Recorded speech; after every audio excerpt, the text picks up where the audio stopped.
Hey guys, sorry about the noise. That's just 7 men being so obsessed with me that they won't leave me alone. Guys, I know I make a mean grilled cheese, but seriously, you're embarrassing yourselves. Ma'am, please let us in. We got a call about a grease fire. Okay, sure you did. Nice try, guys. I mean, it's so desperate. Come on.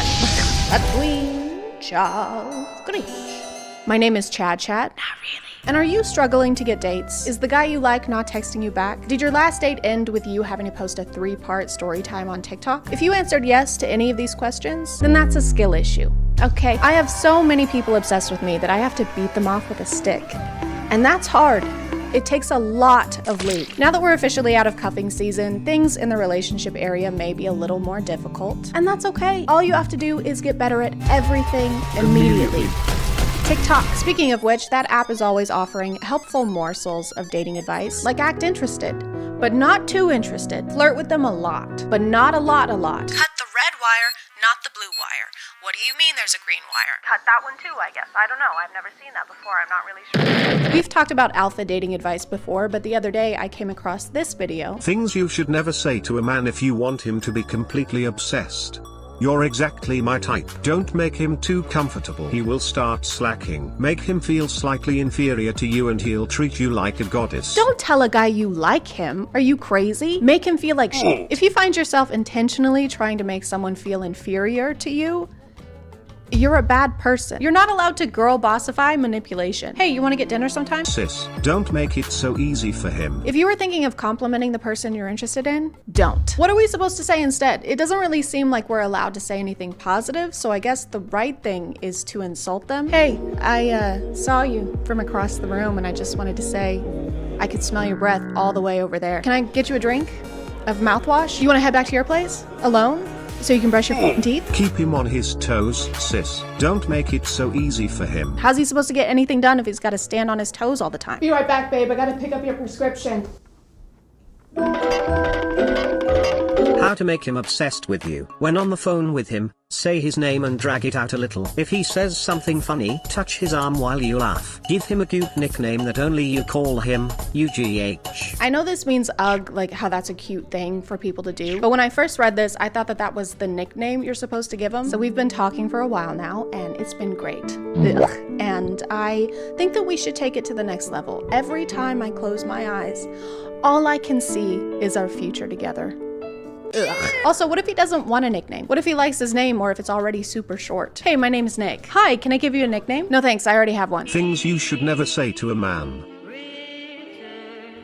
You're exactly my type. Is there a closer picture of Bella Hadid we can use? I just feel like we aren't zoomed in enough. Things you should never say to a man. The videos from this account just use zoomed in pictures of models and then give some of the worst advice you've ever heard. How to make a man like you. Tell him you fucking hate him. How to make a man spoil you. Classical conditioning. Hey, to make a man spoil you, just like become a psychologist. All you gotta do is go to school for a minimum of 5 years and dedicate your life to the intricacies of human psychology, and then you can finally claim your prize. A guy named Ugh. This might just be me, but if you have to Pavlov a guy into treating you well, maybe he's not the one. Maybe just date someone else instead of treating it like a Psych 101 assignment. My boyfriend never gets me flowers, so I'm gonna give him a piece of ham every time I mention them. Hey babe, look at my tulips.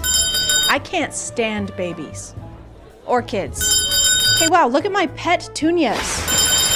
How to mess with him. Text him good morning and let him respond, then don't reply. Have convos with him and stop responding out of nowhere. Text him come over, then don't answer. So just don't talk to him? It's called absence makes the heart grow fonder, so the more absent you are, the more fonder they are. And that is why my dad left 16 years ago. He actually loved me too much. Thanks, Dad.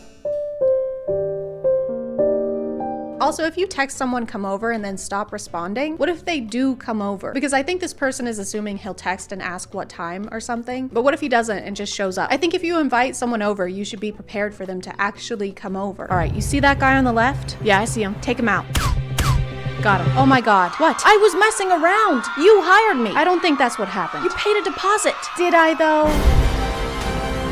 If you want him to be insanely attracted to you, you are going to be fun to be around. You are also going to make sure that you have your own life. Your hobbies, your friends, your activities are exactly the things that make you this interesting girl he's attracted to. Something that I've noticed about a few of these is that you need to be busy to make a guy obsessed with you. So a lot of the advice is like, you need to have a lot of friends and great relationships so you can get a boyfriend. You need to have hobbies that you're passionate about so you can get a boyfriend. Lead a fulfilling life, a successful career, and find worth within yourself so you can find worth by getting a boyfriend. Finding someone who likes you and your accomplishments should be a byproduct and not the reason you were trying to accomplish things. And in the second row, we have Brittany, 4-time Olympic gold medalist. Just look at her go, John. That's right, Paul. She is just on fire today.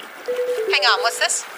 What's going on? Wait, what's wrong? We're getting word that she has finally gotten a text back from Josh. Folks, this is incredible. Every Olympian dreams of this day. Such an inspiration for little girls watching all over the world right now. You can say that again, Paul. If you do these 3 things, he will fall in love with you. Number 1, a way to a man's heart is through his stomach. If you learn how to cook his favorite meal and everything that he likes, I promise you, he will fall in love with you. Number 2, be his support system. Living life as a man in today's society can be difficult sometimes. There's a lot of pressure. I like that most of these videos are telling us how to play mind games, and this one is just, ladies, being a man is harder than it's ever been.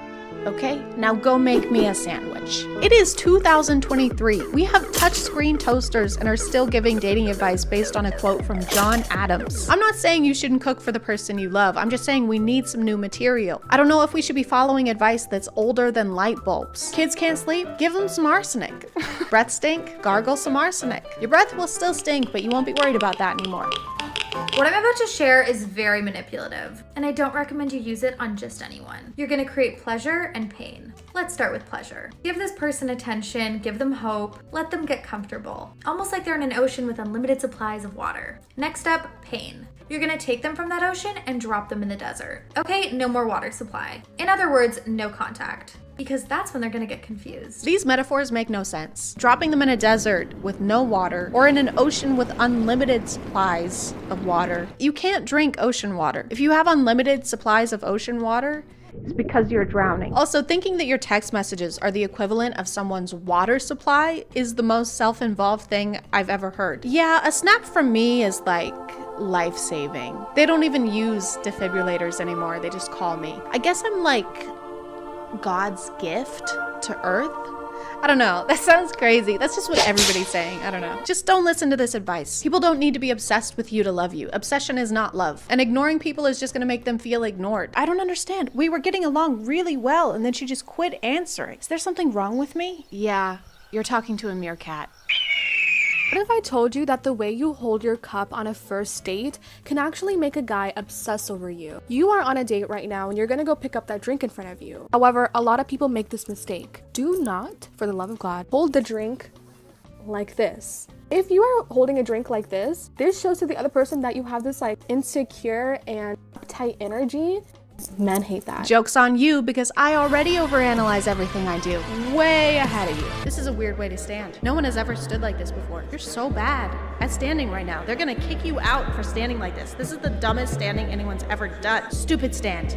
Dumb, bad standing. Rather, what you should be doing is holding the cup like this. More loose, ready to go, and confident. As little as this may seem, and subconscious mind pays attention to everything. There's basically no difference in those two ways. You barely moved your fingers. Holding your thumb like this launches a website for dog beds. Holding your thumb like this launches a nuclear... I really think we're just overcomplicating things. How are you supposed to get to know anyone if you're worried about your cup posture? There's too many rules and mind games. It's too complex. That's why I'm gonna start dating like you do in video games, specifically in Stardew Valley.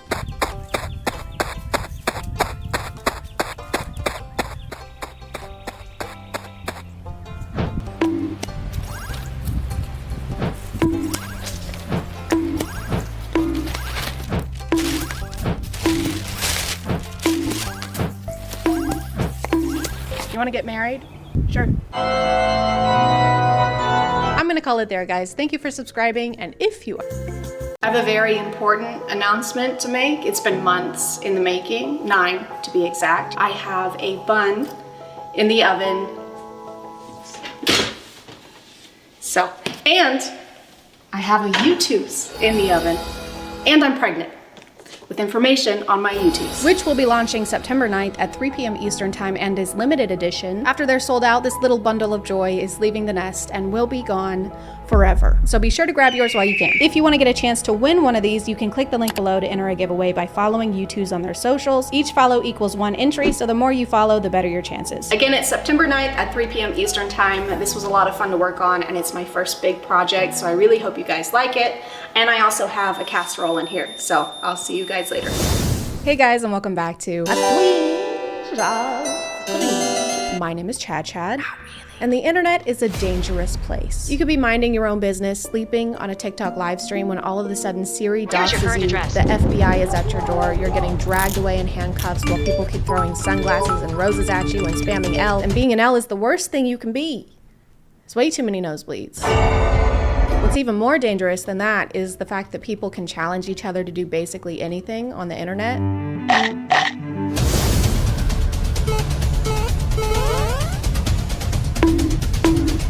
Kind of like when someone dares you to do something as a kid and you go, no, I'm not gonna do that. And they go, why? Because you're scared? And you go, fine, I'll do it. And then you drink bananas and Sprite until you throw up. I think internet challenges started to become popular around 10 years ago. It's 2012. Everyone's ringtone is Gangnam Style. Your mom has died 5 times because you forgot to send that text message to 10 of your friends. And white people have just discovered spices and they're pumped. I mean, they are so excited that they're eating them by the spoonful.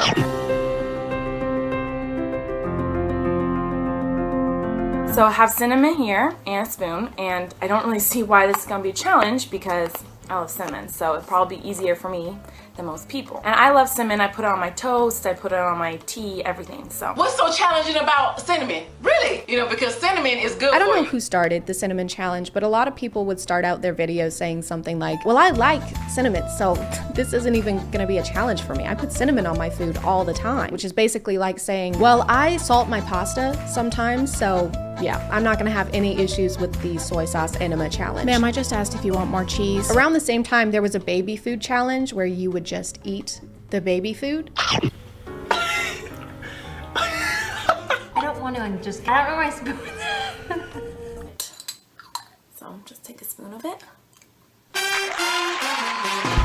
It's not like it's inedible, like it's made for babies, so you'll probably be okay. If you were a few years younger, this would just be a food review. Today I will be reviewing this baby food because I'm a baby and I shit my pants. Gonna be trying this one, and this is the flavor spaghetti. But then there was that really cool, really good challenge where we all took a moment to learn about today's sponsor. This video is sponsored by ExpressVPN. ExpressVPN is the #1 trusted leader in VPNs that protects your privacy and lets you access content worldwide. It creates a secure, encrypted tunnel between your device and the internet so that your online activity can't be watched. Sometimes even incognito mode can't hide that you're taking another BuzzFeed quiz and you secretly, unironically like them. Internet service providers can still see which sites you visit even after clearing your history. But ExpressVPN can block your ISP with data encryption and by rerouting your internet connection through a secure server. You can also change your location to almost 100 different countries and control where you want sites to think you're located. I typically use ExpressVPN to access hundreds of movies and shows that aren't usually available in the US, like all seasons of Friends, The Office, and Superstore. ExpressVPN works on all devices, including phones, computers, or even your Wi-Fi router, and can be used to protect up to 5 devices at the same time. If you want to check them out, just click the link in my description or go to expressvpn.com/ChadChad to find out how you can get 3 months of ExpressVPN for free. Thank you to ExpressVPN for sponsoring today, and let's get back to the video. There was the Charlie challenge where you would communicate with a young ghost boy named Charlie.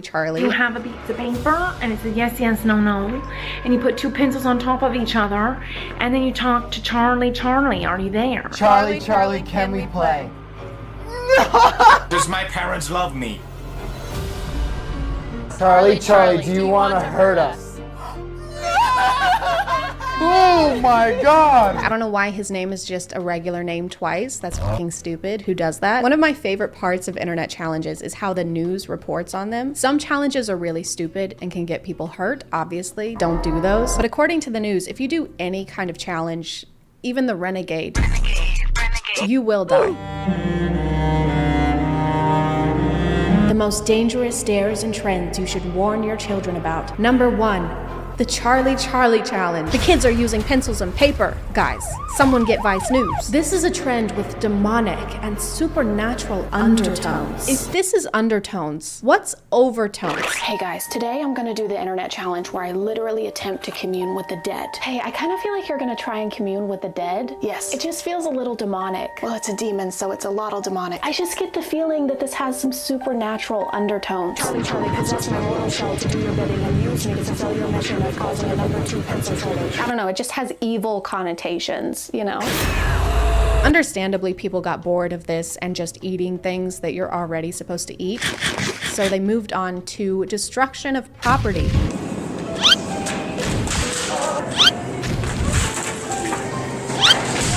So the gallon smashing challenge. Can we talk about the naming process behind these challenges? Because obviously you know what the challenge is after I say the name of the challenge. I guess all the creativity goes into coming up with the challenge, and then they just have none left over. I just found this delicious casserole recipe on Pinterest. That sounds great. What's it called? I'll look it up. It's called the 1 pound ground beef, 1/4 diced tomatoes, salt, tomato paste, Italian seasoning, medium egg noodles, 5 chopped onions, 1 container of sour cream, and 3 buckets of cream cheese. Recipe. You know what? Just send me the link. For this challenge, people would go into a store and pretend to slip and then launch gallons of milk into the air. Then they come crashing down and make a huge mess. It's not even challenging. This is so low effort. It's like 2% effort. I mean, they're really skimming the bottom of the barrel for this one. Is the challenge here to see how fast you can make store employees hate you? This seems like more of a prank attempt than a challenge, but it still doesn't work either way because the result is just people reacting appropriately. Like, they look at him concerned and most of them try to make sure he's okay. And then they keep filming for so long after breaking the gallon. So are we supposed to be laughing at how worried these people are? Does anyone know the Heimlich? This dude is choking on milk. Yeah, I do. Wait, hold on. Were you about to do the Heimlich on me? Yeah. Wait, guys. This guy was about to save my life. I thought you were choking. Film this. Put this on YouTube. You were choking on milk. This dude is utterly embarrassing. Underlay. This one was more recent and was inspired by the 2018 Netflix film Bird Box, where everyone has to wear a blindfold, and if you take them off, a monster attacks you. It's like the opposite of 50 Shades of Grey, because in that one, you have to put the blindfold on for the monster to come. I don't get this one because there's really no objective. There's no monster chasing you, so there's no urgency. You just have to do regular, everyday things with your eyes closed. Okay, everyone, I'm gonna be doing the Bird Box challenge for 12 hours, guys. It's gonna be crazy. You are not gonna wanna miss this.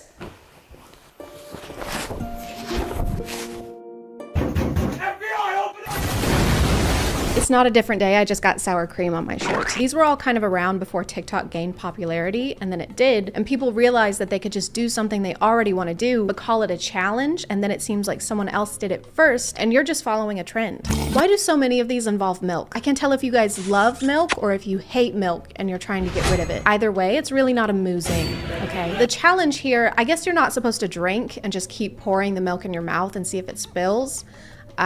It will, but now that you have your milk, how about some chicken? Do you need an ID to eat this chicken? Do people get fake chicken IDs? So you were born in 1896, and you're from somewhere, Alabama. Yep. Right. And are you a big fan of poultry? Oh, I love poultry. I like William Shakespeare, Edgar Allan Poe. Okay, no, you can't have any chicken. Come on, dude, don't be such a cock.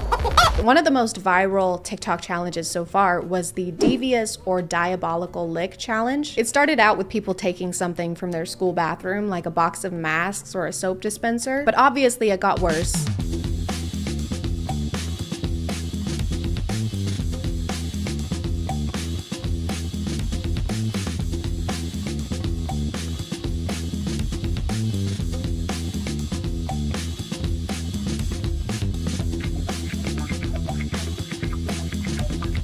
Because people kept taking bigger and bigger things to try and one-up each other and be the best at stealing things, and then they enlisted the help of yellow Tic Tacs and overalls because I just realized that this is the plot of Despicable Me. Despicable Licks. Everyone got so caught up in this competition that they forgot the law exists and started stealing things even outside of school, like traffic lights and car doors.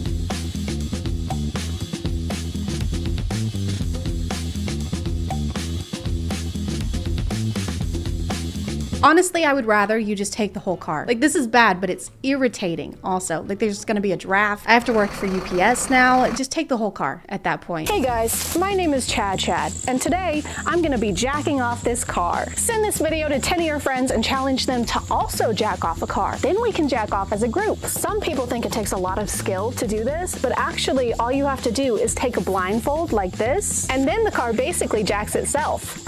Now it's important to put #challenge on this because then it's not admissible in a court of law. No, it definitely still is. Hey, can you get a shot from behind the car? Just like go behind this way. Perfect. I'm gonna call it there, guys. Thank you for subscribing, and if you are still here, thank you so much for watching. I appreciate you clicking on my video out of all the videos that are on here, and I'll see you next time. Okay, bye.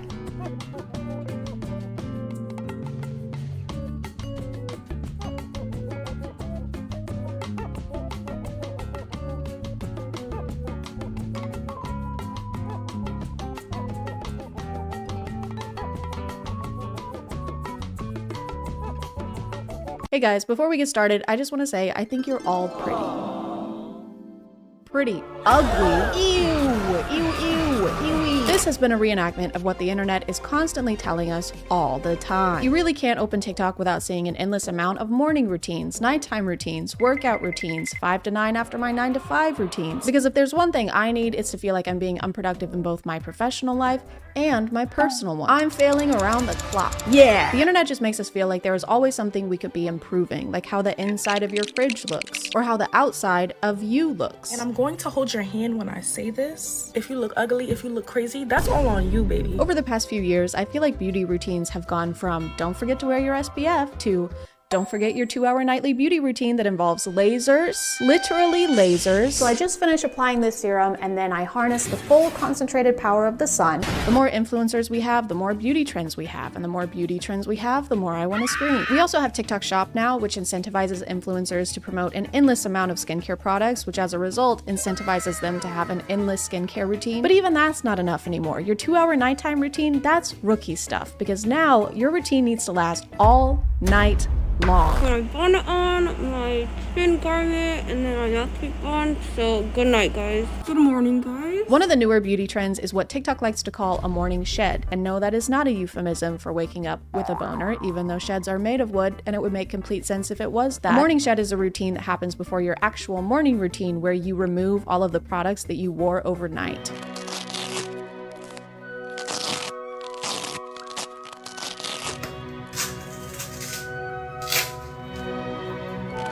The general rule of thumb seems to be every inch of your skin needs to be covered with something. Your pores shouldn't be allowed to breathe.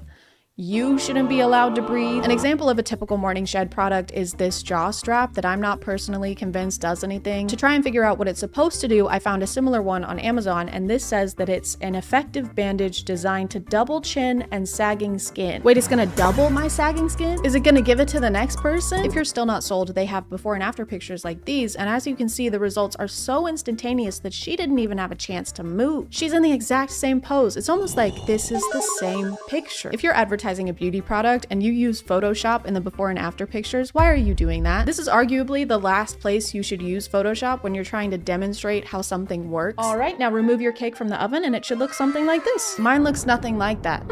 Must be a personal failing. You should really let this affect your self-esteem. Hey, she used magic. I saw her use a magic wand on that. What? You used magic? Just a little bit. That's cheating. Toad Who Can't Bake says what? What? No! Dang it. The official slogan for morning sheds is the uglier you go to bed, the prettier you'll wake up. And I don't like any of that. Firstly, they're not going to bed ugly. They're not ugly. They're just going to bed uncomfortably. Extremely so. Like in some of these videos, you can see the indents that this jaw strap will leave in people's skin. And sometimes people will even wear 2 of them at the same time. I don't know about the science behind this, and I haven't deep dived to find out if people really do see results, but if the claim is that wearing this will eventually change your jaw because it's pressing against it, wouldn't that mean that it would also change everywhere else it's pressing against? Like, wouldn't the top of your head also change over time? Sure, I have a dent in the top of my head and a dent in the both sides of my head, but look at this jawline.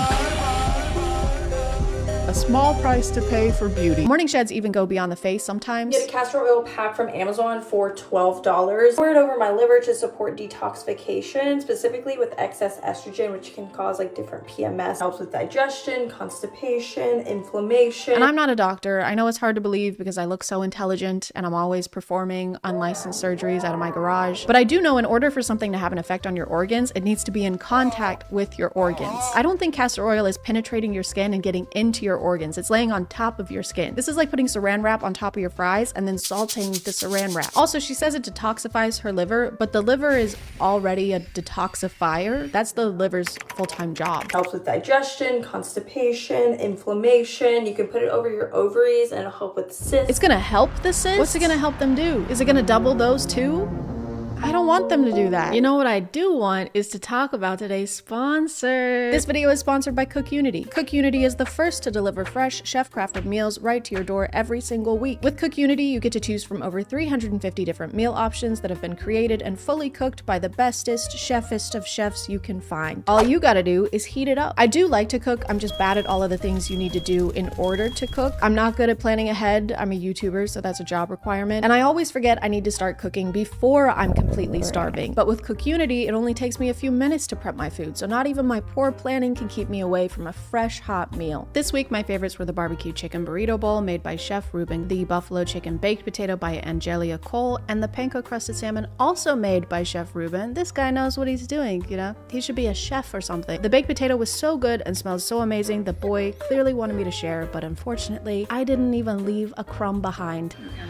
The subscription is flexible. You can skip a week or pause whenever you want to, and if you don't have time to choose your meals for the week, CookUnity can select them for you based on your past taste preferences. They get me. They're in my head. In a good way, because I can't stop thinking about them. If you want to check them out, just go to cookunity.com/chad50 or click the link in the description and use code CHAD50 to get half off your first order. Thanks to CookUnity for sponsoring, and let's get back to the video. Another trademark of morning sheds are wrinkle patches, which you can wear just about anywhere, really. Your forehead, your under eyes, your neck, your chest. We tend to focus our skincare on our face, but what about the other areas that we often neglect? For the chest, I fully trust the reusable Sia chest lift patches and their preventative and corrective effect. Just because we're not constantly monitoring the aesthetic of every single inch of our bodies doesn't mean we're neglecting them. I love how this is worded like you're doing something wrong if you're not using this product. We tend to focus our skincare on our faces. At least you do.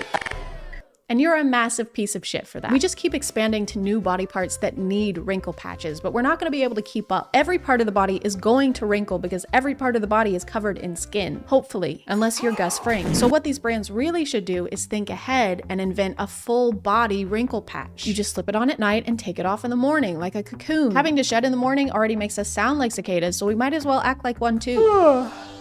Good morning. Morning. You shedding today? Yeah. You? Yeah.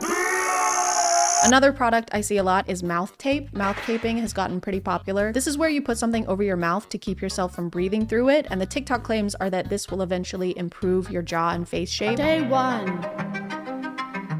Day 30. Whoa, that's a crazy transformation. And you're telling me all I have to do is wear this brand's mouth tape and wear the exact same shirt and earrings for 30 days straight and do my eyeliner the exact same way that I did in the before picture and have some red spots on my chin where I just got chin filler and then that's it and that's all I have to do? Mouth breathing at night makes you ugly. It also affects your posture. It causes poor oral health. It even affects your central nervous system that runs down your spine. Hey, what's wrong with having this nose and chin? Could you just explain why this nose is better than this nose, please? Can you let us know why the bigger nose is bad with using your words, please? Also, were these listed in order of importance? Because some of them sound way worse than others. Breathing through your mouth will make you look a little different.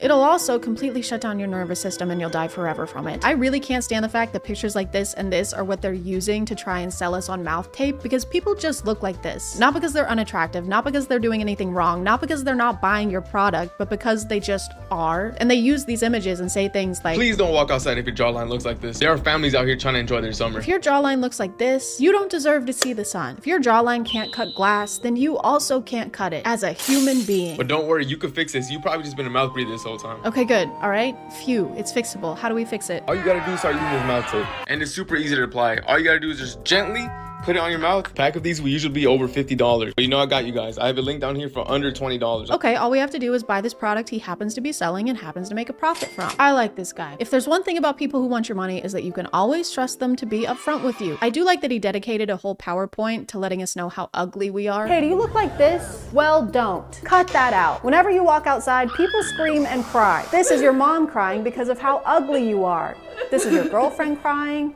This is your dog crying. This is good for mouth breathers, so you don't look like this. I used to look like this, and now I do not, because I use mouth tape, and I also use the chin garment or like the neck strap, whatever. But if you sleep with your mouth open, that's probably what you look like. And it helps you sleep with your mouth closed, and also helps you. It doesn't help you breathe through your mouth. It makes you. You have no other option unless you're using like mesh tape. This is taking away your backup oxygen supply. As someone with asthma, if I take my mouth while sleeping, I would have the best sleep of my life, because it would be the last sleep of my life. Saying mouth tape helps you breathe through your nose is like saying the cannon helps you walk the plank. What else are you supposed to do? It really seems like they're throwing everything at the wall, because suddenly everything can be linked back to not using mouth tape. Did you also know that mouth breathing has been linked to a ton of health conditions, including anxiety, depression, sleep apnea, insomnia, high blood pressure, heart failure, and dental abnormalities? Guys, this is what's causing anxiety and depression. It was never trauma or being raised by a father who didn't think women should be allowed to vote. It was my breathing. I guess I really was the issue all along. I guess you can claim anything is caused by breathing incorrectly when breathing causes everything. Breathing is a main building block in how our bodies function, so this is a very correlation versus causation argument. The victim was breathing at the scene of the robbery. The suspect proceeded to fire 10 arrows into the victim's chest, as well as an additional arrow between their eyes, which seems a little over the top. We have concluded from the evidence that the victim's cause of death was that they stopped breathing. Any questions? Yes. Would you like to keep the murder or double it and give it to the next person? Double it. Great.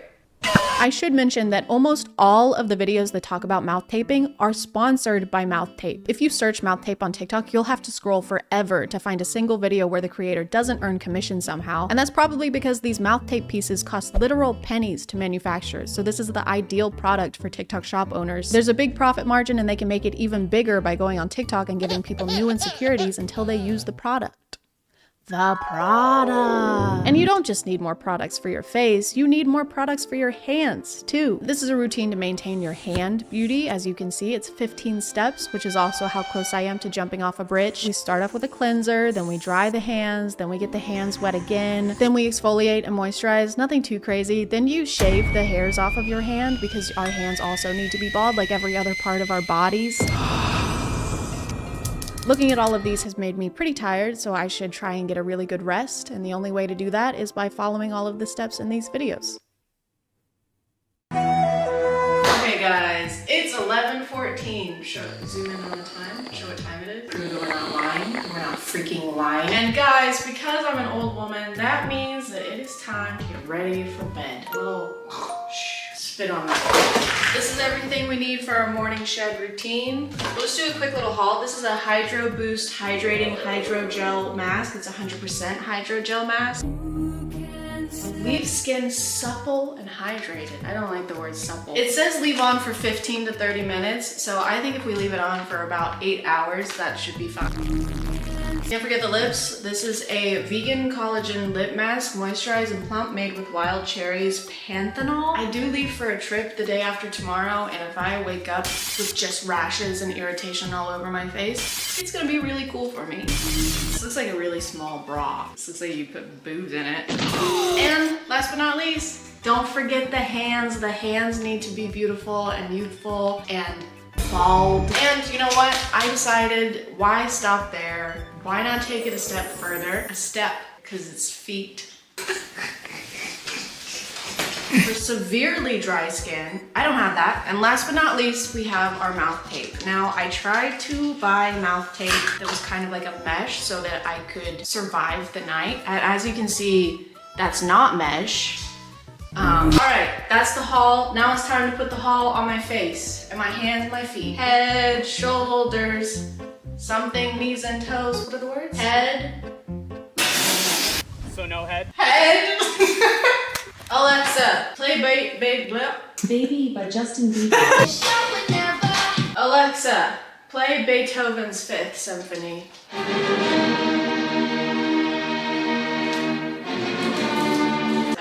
Manny from Ice Age.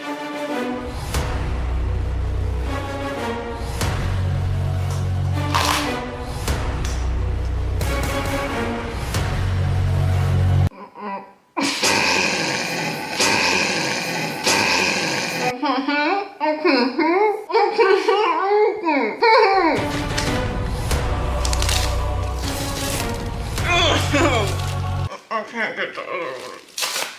I got it very easy. Don't show my feet.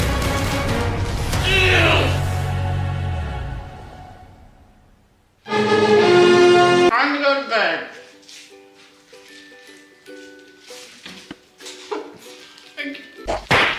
After all that hard work, I was ready to pass out, but I couldn't pass out because I was so incredibly uncomfortable. I couldn't find a single position where the wrinkle patches weren't stabbing into my skin or the official jaw strap product wasn't choking me out. The mouth tape was specifically uncomfortable. I'm not sure what was causing it, but my lips burned. They burned really, really bad. I tried to ignore it as long as I could by imagining how sharp my jawline would be if I just pushed through the pain, but I was just too weak and beta-minded. I've been trying to fall asleep, but I can't fall asleep. My upper lip was burning, and I don't think I should leave it for the rest of the night. Even though I was exhausted, I ended up tossing and turning until 3 in the morning, meaning I got about 3 hours of blissful beauty sleep. I'm so uncomfortable, I can't sleep. This better make me so fucking hot.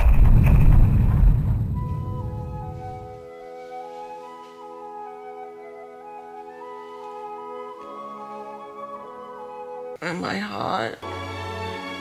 Ow, cut the cameras. Cut the camera. And here are the results. My under eyes were completely wrecked, as was my neck. This redness didn't go away until later in the day, and it was irritated for days after this. Some of it could have been user error, but again, these are official wrinkle patches I use. They aren't just random pieces of paper I decided to put on my face. They're supposed to be used this way, and this was what happened. That hurts. This is the face of a well-rested individual. But you know what they say, beauty is pain. If it ain't hurting, it ain't working. Am I right, ladies? There is no greater pain than the knowledge that I will never be enough. After this experiment, I had more questions than I had answers. Why did I still have lines in my skin? Why didn't I feel sexier? Why do I sound like that when I'm wearing my retainer? Top of the morning to you, ladies. My name is Jacksepticeye. And I pondered these questions for many days, racking my brain, trying to figure it out. And after all that reflection, I was able to formulate the perfect beauty routine. I found a routine where you don't have to put wrinkle patches on every inch of your body, where you can actually get good sleep and be considered attractive. A routine so good, basically no one will feel the need to criticize every aspect of your appearance 24/7. And it's pretty easy, so I went ahead and filmed a tutorial for that one too. Step 1. Make sure your hair is out of your face.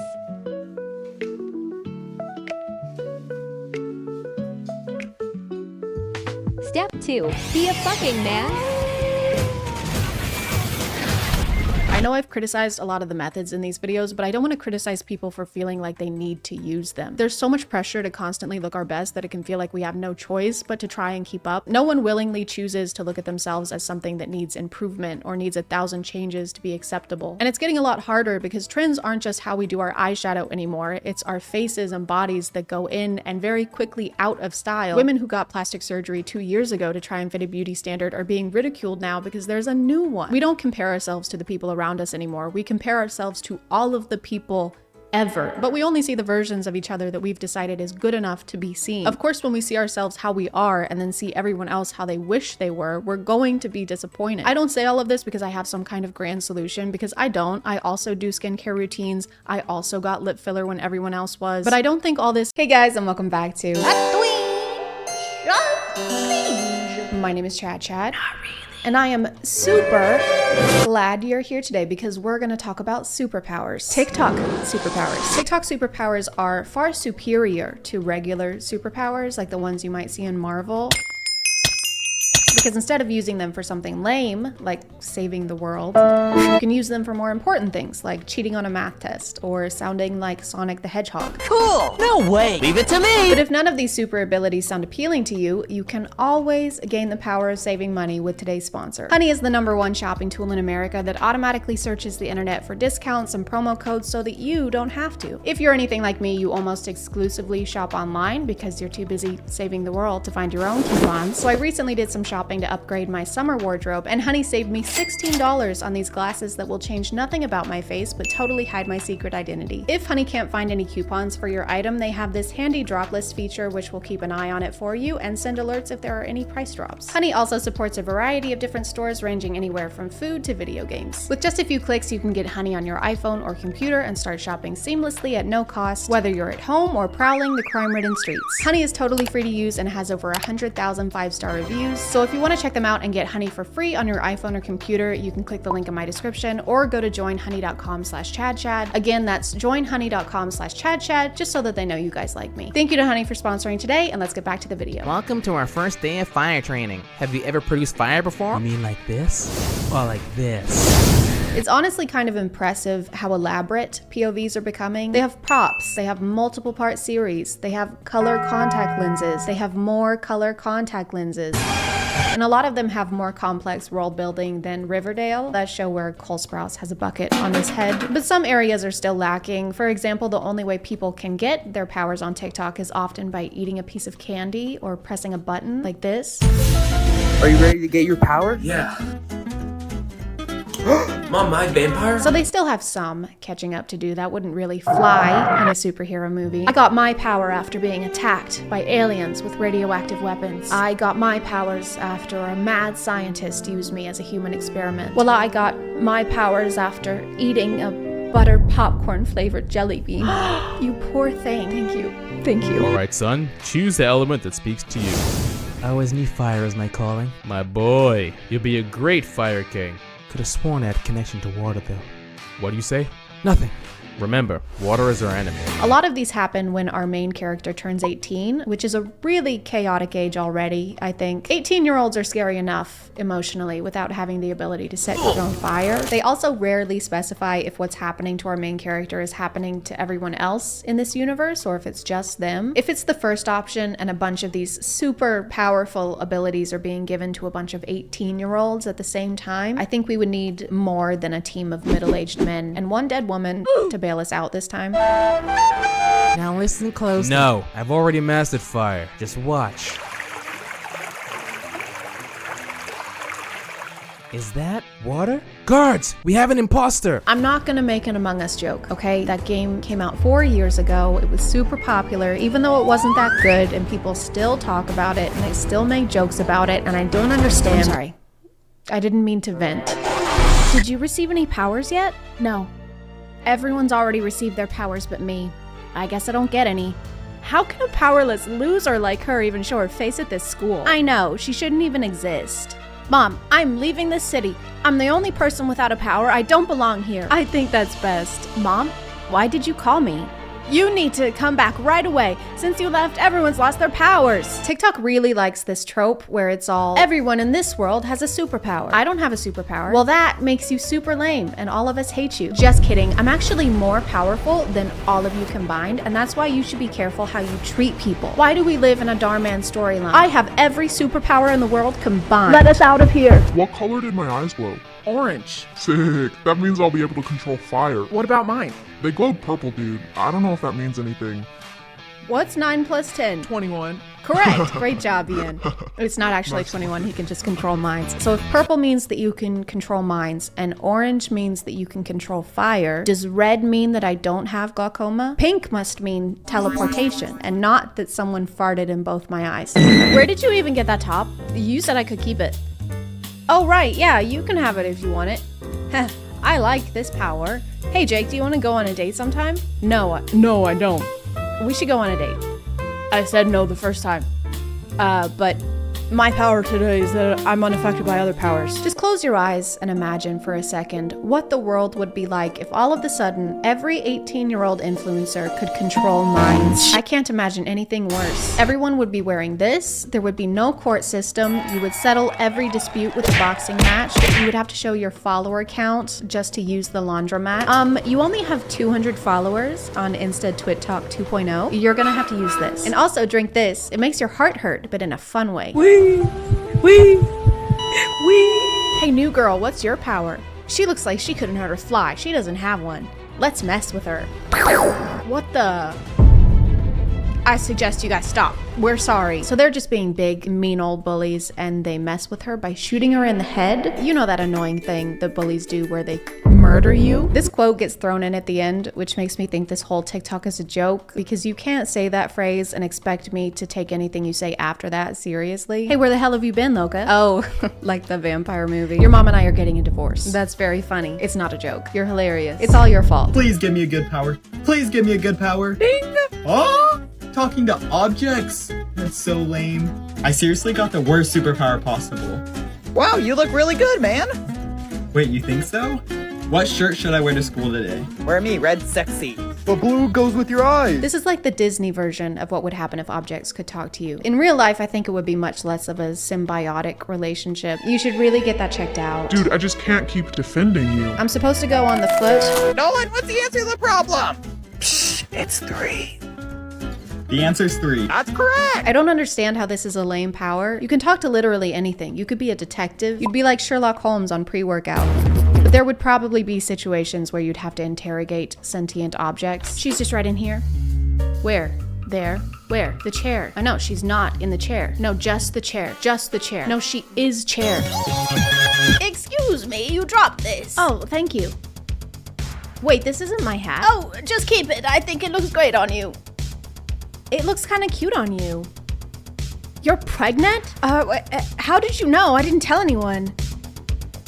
I don't know. I just kind of knew. I know it's just what was available at the time, but I love the idea of this super powerful relic being a New York Yankees cap from Urban Outfitters. This ancient artifact that looks like marble cake allows you to shapeshift into marble cake. These prehistoric candles that look like give you the power of sticking things up your ass. Hey, what's going on? This little old lady gave me this hat and I think it tells me everyone's biggest secret. Whoa, slow down. What are you talking about? Test it on me so you know if it really works. Okay. I mean, I don't even know what my secret would be. Get out. What? Get the out of my house. I've never slept with any of my friends' siblings, but if I had, I would probably avoid people with hats.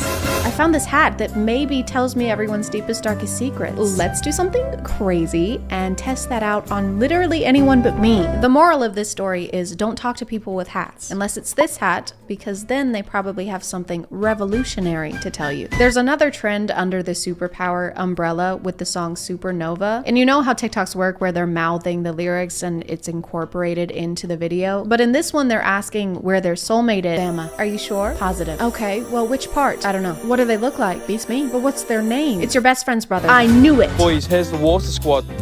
Burn, boys, why are you on our land? What? This is mutual ground? It was mutual ground, but now it's ours. I'm not sure you want this. Smoke? Oh, is it gonna burn us? We don't want that smoke. I don't remember this scene from West Side Story. Water is always the enemy of fire in these, but realistically, fire couldn't beat water. Water cancels out fire because they're opposites. Like the Ace family and not scamming people. Like David Dobrik and not giving people head injuries. Like Chris Rock and not keeping my wife's name out of his mouth.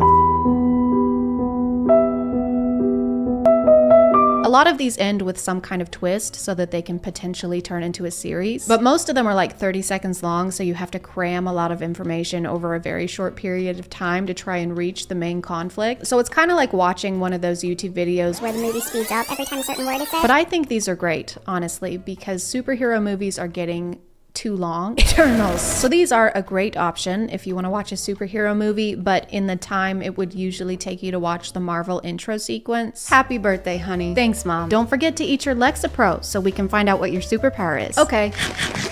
So, what's your power? Constant nausea? Oh my god, that's the rarest power of them all. Really? Attention. All people with constant nausea are extremely dangerous and will be arrested. Oh no. Hey you, with the dry mouth and increased fatigue. How do you know my name? You're under arrest. Oh, I don't think so. Oh my god, what is that? She's so much more powerful than anyone else. I'm gonna call it there, guys. Thank you for subscribing, and if you are still here, thank you so much for watching. I appreciate you clicking on my video out of all the videos that are on here, and I'll see you next time. Okay, bye.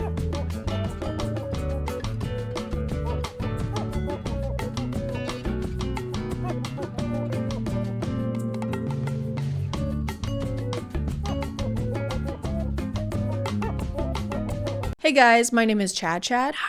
And today we're going to boot camp. I am so excited. I can't wait to learn more about boots. Chelsea boots, hiking boots, cowboy boots. Drop and give me 20. What? I said drop and give me 20, you worthless piece of Okay, shit. okay. Nobody likes you. Your mom hates you, your dad hates you hate you, I hate you. What does this have to do with leather footwear? Stop. A twinge of cringe. Are you a bad person who does bad things and who wants to stop doing bad things? What if there was a course that helped you level up in life and become the alpha you were always meant to be? Well, fear not, because for the low cost of $18,000 and your physical and mental well-being, there is. Start listening to my commands, or shit's gonna get bad. It's only during the hardest times that men get to see what they're really made of. Do you have any doubt that I'll make you crawl here for hours and hours and hours?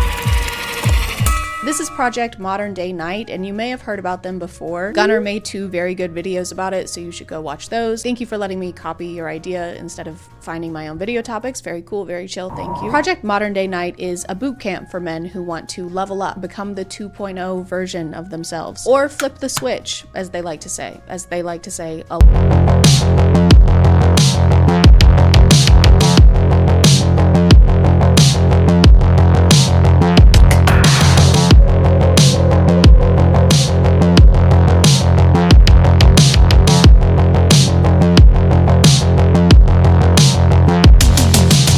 Nothing wrong with self-improvement, obviously. A lot of the issues they list here are valid reasons to want to become a better person. Having places where men can be vulnerable and open about their mental health is important.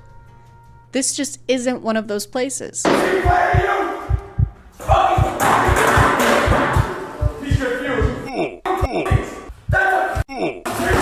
This bootcamp helps men reach their full potential by going through an intense 75 hours of physical challenges like crawling through mud, lifting heavy things, not sleeping, and being verbally berated by instructors. Shut up! One more word, you're gone! Clearly, their main priority is to harbor an environment that boosts men's confidence. What's your name again? God bless you. Like you sneezed. To have a sense of belonging. Are your eyes crossed? What the f is the matter with you? Are you looking at me right now? No. Yes, sir. But are your eyes crossed? No, sir. You're looking at me right now. Yes, sir. To feel like part of a brotherhood. Don't look at me with your 1,000-yard stare. It ain't gonna f***ing work. This is why f***ing motherfuckers like you go through divorces and your f***ing wives leave you. You gotta be the dumbest f***ers I've ever met. So if you want to see a man in his late 40s get pissed about being looked at, don't look at me, then this is the perfect investment for you. Did you just look at me?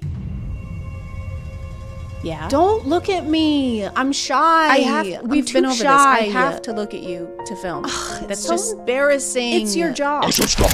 Whoa, okay. All right. You know I'm I'm camera sorry. shy. But something you don't want to shy away from is today's sponsor. This video is sponsored by Love and Pies. Love and Pies is a free to download mobile game about love and, most importantly, pie. Because this is America. The game is easy to play and easy to become a little obsessed with. One time I was supposed to be writing a script and I had to put my phone in another room because I couldn't stop making baked goods. In the game you play as Amelia, who just moved to the countryside to live in her mom's cafe, but it's been burned down and your mom is missing. Who did this? That's messed up. Now it's on us to restore the cafe and redecorate it with the help of our daughter Kate, Uncle Sven, and our friend Joe, who makes terrible puns. We have this whole will they, won't they thing going on, and it's very sweet, just like all the delicious treats we make for the whole town. You can work towards solving the mystery of your mom's disappearance while upgrading your cafe in your own personal style. You get to choose from a variety of furniture and decor options, all while trying to beat your competitor Edwina, who is trying to sabotage your family's business. Or is she? Guess you'll have to play to find out. Click the link in the description to download Love and Pies for free on iOS and Android. Thanks to Love and Pies for sponsoring today, and let's get back to the video. The project's challenges are meant to put you through extreme adversity, so you learn things like how to become a better father, how to control your emotions, and according to their website, how to become financially free. And by financially free, they mean that you are financially free to give them a shit ton of money. Sometimes it's hard to tell what is a challenge and what is the instructors going on a big power trip. They shout no matter where they are, so I think it's the only way they communicate. They do this thing where they watch these guys in pain or exhausted, and then they stand off to the side and smoke a cigar. I don't know what it is is about alphas and smoking cigars. I guess they just can't resist putting something long, hard, and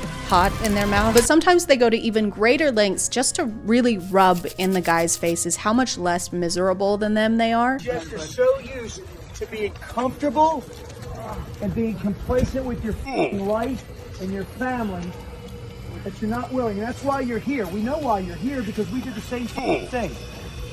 We just need you to be better. Hands behind your back, keep crawling. If you think that a man who spent $1,400 on a hoverboard has anything to teach you about life, I urge you to reconsider. I'm pretty sure this is the same instructor who constantly berates them for being out of breath. Quarter of a mile. People are, oh my God, oh my God. Are you kidding me? It's not that hot out.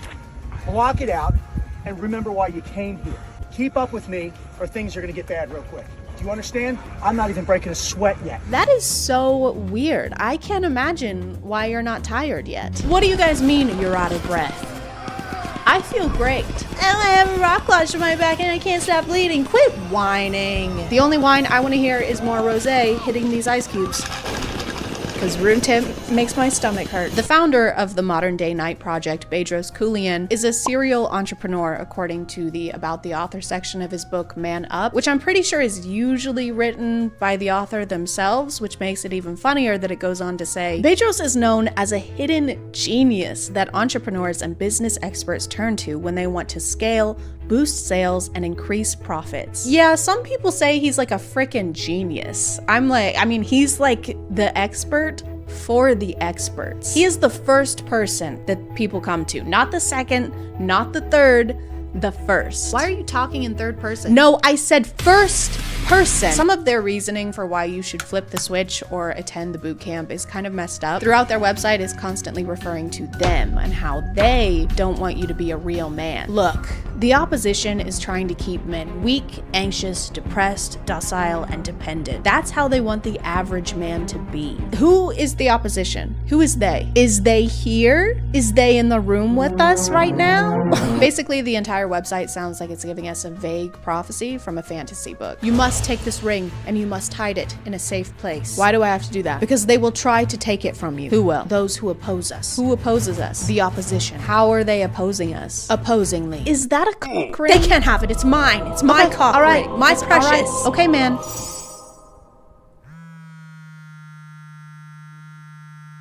Ew, what the fuck? Keuilian wrote his book Man Up about his self-improvement journey, which began after he was having some mental health issues and started to go to therapy, which is great. That is a huge accomplishment and something to be very proud of. But then he started the program so that other men could suffer like he did, so that they could improve themselves like he did. They would reach out to me and say, hey, Bedros, you should really create some kind of a challenge and experience for us to go through where we could experience that growth. And I was like, man, I don't know how to put you through an experience of suffering. Which completely skips the therapy step of his journey. To be a better human, then you are going to have to suffer. Life actually has plenty of suffering to go around. I don't know if we need to be making more of it. The other day, this guy punched me in the face. Oh my God. Yeah, but then the doctor gave me this sucker. Oh, nice. Yeah, so I need you to punch me in the face. Why? So I can get more suckers. Can't you just skip that and get one from the store? No, this is the only way I can get a sucker. The sucker is a metaphor for... From what I've learned about the project, it doesn't seem like they're covering any of the actual improvement in this program. They're just doing the suffering part. His only job, it seems like, is to get these guys to ring the bell and quit. All of the instructors are ex-military or ex-cops. Guess how many of them are ex-therapists? I'm gonna take off all your f***ing clothes and I'm gonna drag you up and down this f***ing thing. Go on, guess. Shut the f*** up and be a team player and go to join your team. You say another f***ing word, you're gone. Guess. There's no way the whole front of your shirt is not covered in mud by now. If it is, you're just being a little bit. Guess. 60% you will not be here on Friday. Based on the clips I've seen, if you were to cry in front of any of these instructors, they would, without hesitation, call you a giant pussy. Which just seems like they're trying to solve these issues with the same stuff that caused them in the first place. You see, the reason men struggle with mental health is because society pressures them to be big and strong. And so we're gonna fix that by making them big and strong. And to make matters worse, they have another version of this program for children. The Squire Project is for boys aged 13 to 15 and is to prevent big tech and social media from brainwashing the masculinity out of our boys. So it's like a preventative measure for your son. It's like masculinity Botox. A father and son experience that will be remembered forever. And then there's just this picture of a kid strangling his dad. Hey John, remember that time you murdered our father? Oh yeah, I do remember that. That time that I murdered our dad. Yeah, I'll remember that forever. Yeah, me too. Me too. A rite of passage for your son as he becomes a man. The rite of passage is killing your father. You have to get rid of him. This town ain't big enough for the two of you. It's you or him. There can only be one. Why are you crying? Stop crying, you pussy. I forgot to mention that both of these programs require liability insurance. I have no idea why. It's a mystery, honestly. Seems kind of unnecessary, really. It's just water, Kowalski. Stop being a little girl. I don't want to show much of the Squire program clips because I find them hard to watch, and I don't know if the kids even agreed to being filmed, but they're doing essentially everything they do with the adults. They're just doing them with their dad. They continue to yell at and verbally berate the children. If you yeah me or ask me one more question on the way down, you all, every one of you are going to crawl from here to the bus.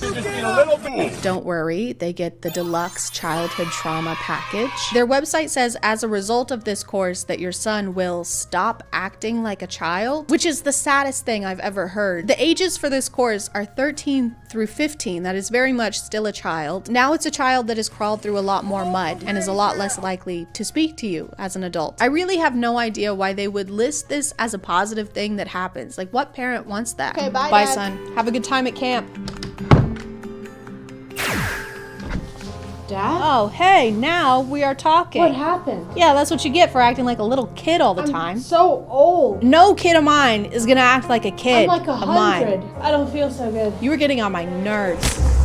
Did you really just die right now? That is so childish. I guess posting on every social media imaginable wasn't enough advertising because they also made a documentary about the Modern Day Night Project, which I watched twice. Like and subscribe to say sorry about that to me. Sorry for your loss, Chad. Of time. The whole thing is Coolian giving more backstory for the project and explaining why they started it. The documentary also seems like a vanity project. The whole thing is in black and white. There's epic background music. It's in slow motion. It's fucking sick. I am erect and ready to eject. At some point when he's describing the program, he refers to the physical challenges as opportunities. And so the ice bath is one challenge, you know, pulling a truck, my pickup truck, and then ultimately a fire truck is another, and hiking just miles and miles every single day during the 75 hours over that 3-day period, and all types of physical, I guess what some would consider torture, but I would look at as opportunities. It's not torture, guys. It's an opportunity. Oh look, this guy's getting the opportunity to be waterboarded. Congrats, guy. On the opportunity. Congrats. The graduation for the boot camp happens after your rebirth ceremony where they make you dig and lay in your own grave. This began because he and his wife were hanging out one day and then thought to themselves, babe, what if I gave men the opportunity of dying? What if I put them in a body bag and then charged them money for it?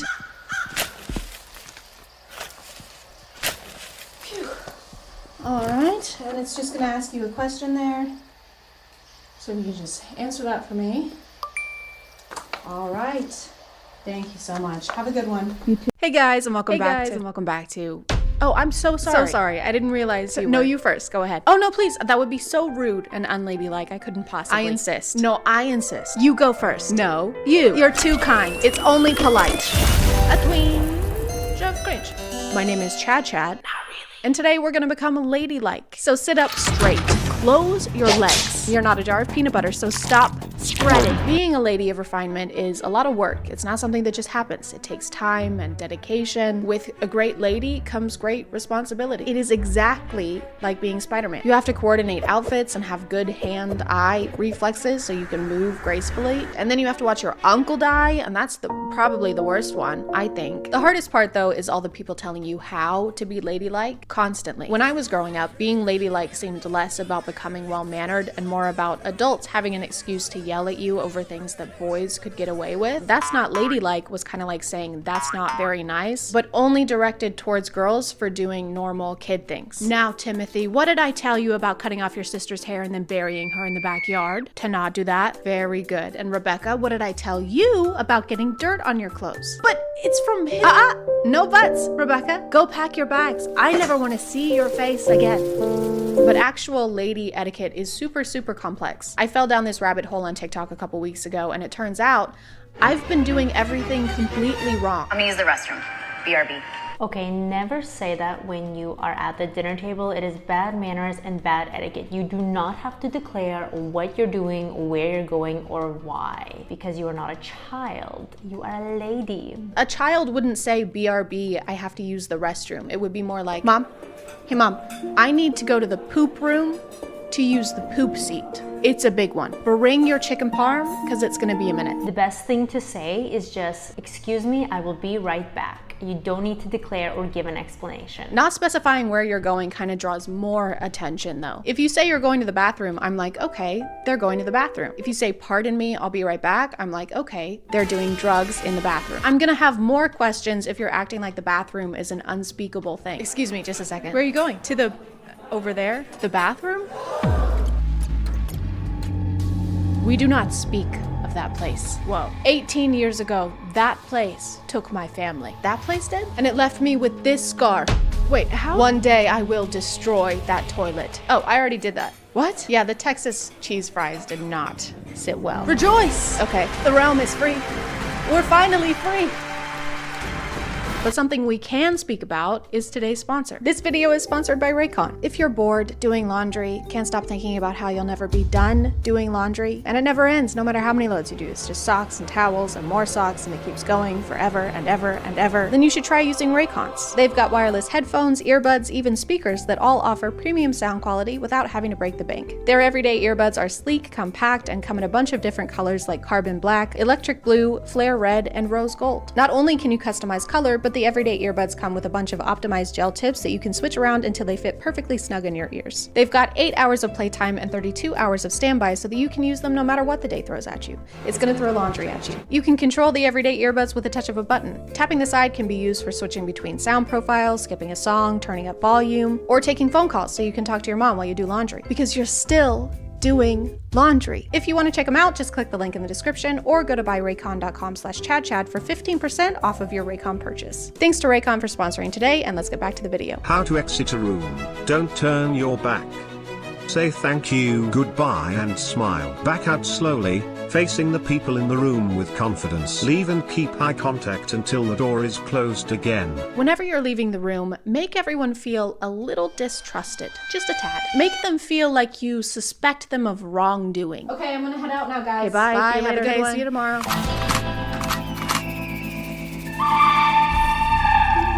Sometimes these videos involve really specific scenarios, like how to pick up your purse from the ground.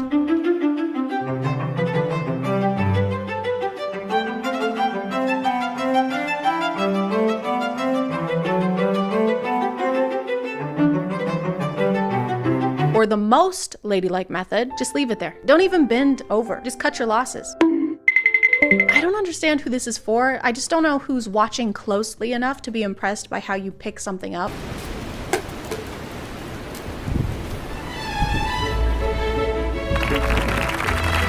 What I mostly don't understand about etiquette is when it extends beyond like the dinner table, because I understand classes where you go and they show you which fork to use or where to put your napkin, but some of these apply even when you're in your own home. 5 things elegant ladies never do at home. Eat in front of the television. Gulp out of bottles. Neglect your hygiene. Wear slobbish clothing.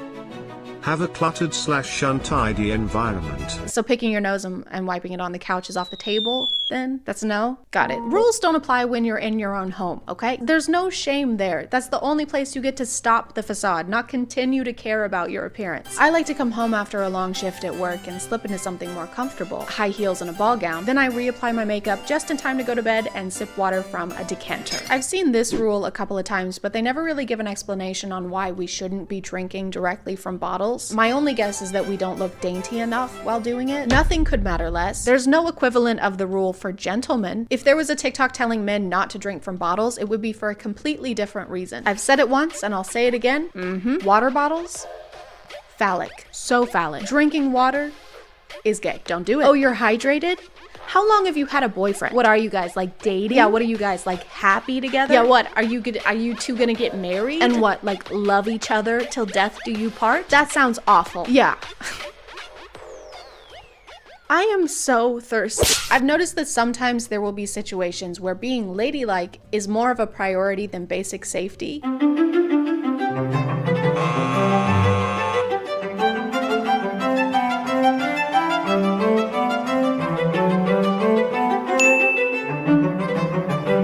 I thought it was more of a posture thing, like just keep your head high, but it literally says not to look down. Ladies, your instinct may be to look down and make sure you don't tumble to your death, but your instinct is rude. This is kind of similar to how women weren't allowed to ride horses normally and had to suspend themselves from the side like a human picture frame because they thought riding a horse normal would make you lose your virginity.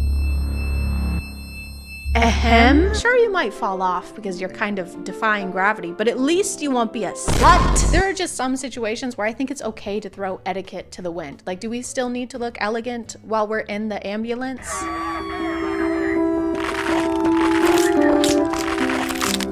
For some reason, most of these creators really hate athletic wear. Number one tip to look expensive and elegant every single day. Dress for the occasion, ladies. I see so many people shopping and traveling in yoga pants and sports trainers.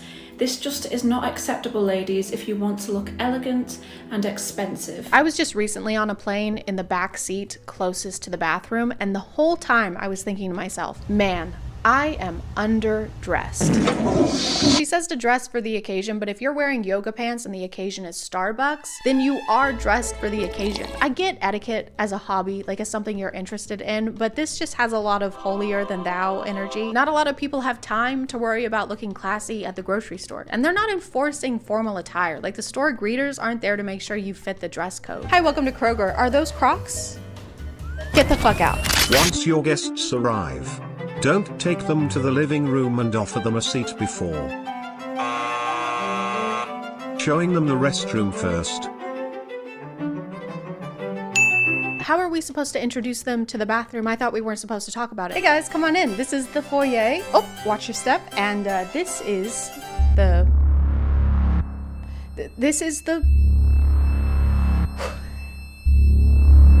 I think it might be a little awkward to show people the bathroom first. I just wait until people need it and then tell them, because otherwise it's like, here's the crapper in case you need it, in case you do. I know you will. So just if you need to take a massive, steaming, wet dump. No? Okay, let's see. You really can't catch a break with this stuff because even your hobbies need to be ladylike. Elegant hobbies. Equestrianism. Art enthusiast. Gardening. Ballet classes. Archery. Skiing. Polo. Baking. Isn't choosing a hobby based on what other people think of it kind of defeating the whole purpose of having a hobby? It's supposed to be a you thing, not a make other people think I'm fancy thing. So this is my scrapbook. I just like to work on it when I have some me time. Aw, that is so cute. Yeah, I guess. I like to make this when I have some free time. Wow. Yeah, this is way better than your scrapbook. Well, yeah, your scrapbook. Okay, shit on it. I'm gonna shit on your scrapbook. Please don't. So you can't take a break with your hobbies. You can't take a break in your own home. Do you ever get to pause being ladylike? Because it seems like it's almost a sport. It's like a competition.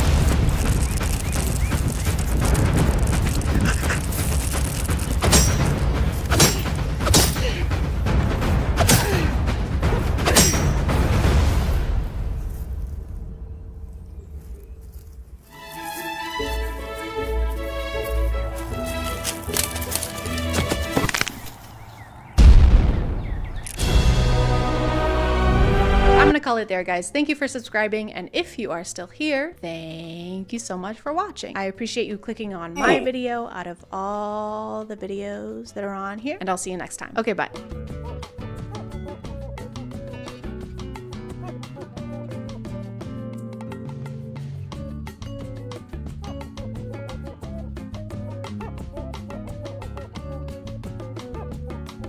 I didn't make my rent this month. They didn't give me enough hours at work, and the kids need new soccer cleats. I don't know what we're gonna do. You know what I think would help you right now? No, what? I think you'd be a great fit for my company. I don't know if that would help me right now. Oh, no. Sure, it'll be hard in the beginning, but will it take 3, 8, 22 hours a day to get started? Yeah. Yes to which? The 3 or the 22? Yes, absolutely. I guess as long as I definitely end up making money in the future. Slow down there. Whoa, yeah, we don't like to use the word definitely around here. Okay, then maybe I'll make money in the long run. Okay, I think I'm gonna pass, but I appreciate the offer anyway. You're a terrible mother. Hey guys, and welcome back to... My name is ChadChad. Not really. And I am officially a YouTuber now. You know why? Because I got a green screen. I was green screen the whole time. I bet you couldn't even tell because of what a great editor I am and how seamless that's gonna look. Hey, it's me editing Chad. I'm sorry. I know the intro for this video is already super long, but we had 100,000 this week, so here's my reaction. Okay, bye. Look, it's still backwards for you. We just got to 100,000 subscribers. Okay, seriously, thank y'all so much. Welcome to all the new Chadlings. I love you guys. Okay, bye again. One of the most fascinating parts of a new social media app coming out is watching the claws of MLMs slowly reach out and wring it by the neck until it's dead. Like Facebook. I have a sister who joined an MLM, not the sister who has 9 kids. I have a lot of siblings, okay? Everyone does. In the Bible Belt, there's nothing else to do here except go to Walmart and... Actually, no, that's it. You just go to Walmart.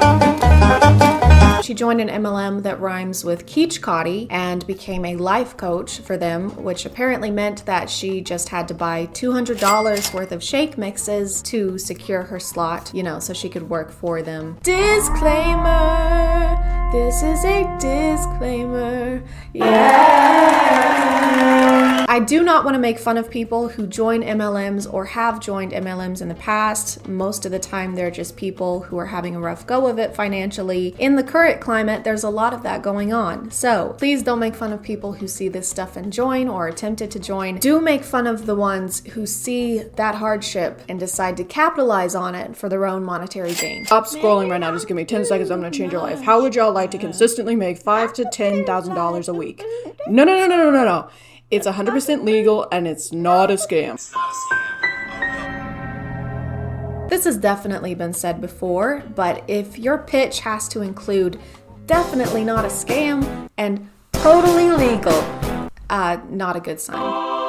Hey, I'm here for the job interview at this company that is hiring. Hi, nice to meet you. Thank you for coming into our very real company. That's a strange thing to say, but here is my resume. Here at our very real company, we believe in our business model, which is not a scam, by the way, and is completely legal. Right, so you said on the phone. 5 times. Good. I can't stress enough how legal what we do here is. Hey, boss. Hi, Steve. Yeah, I'm just in the middle of an interview right now. Yeah, sorry. Thank you, Steve. Sorry. It's a great place to work. You can go now, Steve. I love it. Go now, Steve. How many hours did you work yesterday? I worked 7. 7. And how much did you make? 7. 7 what? 7,000. Ooh. I did some research on this company, FFL, which stands for Family First Life, and they sell life insurance, so it's just mostly a bunch of jargon that doesn't really make sense to me. I read some Reddit posts trying to find someone with like a personal experience, and the ones that I did find weren't exactly positive, but they're not an MLM. Because you don't have to recruit people to make money. You don't have to. What this guy's doing is definitely not MLM-y. Though. He's just been asked to join by someone above him, and now he's asking other people on TikTok to join so that they can also try to make money by getting other people to join on TikTok. Per se, it's... How many hours did you work today? About two. Two, and how much did you make? About five. Five what? 5,000. 5,000. Can anyone do this? Yeah. This is the whole TikTok page, by the way. Like, this is his format. He'll say, how much money did you make last week? And they'll say 10, and he'll say 10 what? And they'll say 10,000. And it's crazy because we thought it was gonna be like $10. There's no way they were gonna make $10,000 in a week. That is way more than we expected. Sign us up now. It blows my mind that every single time we see people making money that we get so upset. No, we're not upset that people are making money. It's because we don't believe that people are making money doing this. Why can't we just be happy for people making money? Whatever happened to that time? Like, you should be happy that people are making money here. Typically, when people are making a lot of money, they don't have to convince everyone that they are. And if they do, they don't usually take this approach. I made 10K in 1 week, dude. Oh, cool. How? Click the link in my bio to find out. Oh, I don't want to sign up for anything. I just want to know how you did it. Click the link. Just tell me. Just click the link. It seems like you're lying. Why can no one just be happy for me? Hey, Dad. Yeah. When did you switch careers? 4 months ago. How old are you? 64. How much did you make last month? 14. 14 what? 14,000. But in my defense, I only worked 2.5 weeks. Hey, they're doing the same thing as the other guy. It's almost like they use the same format and change it slightly in order to recruit people.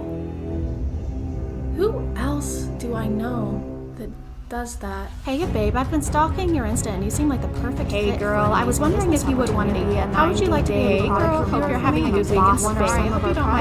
Hey girl, I just read your girl, blog. have you ever wanted to start your Hey girl.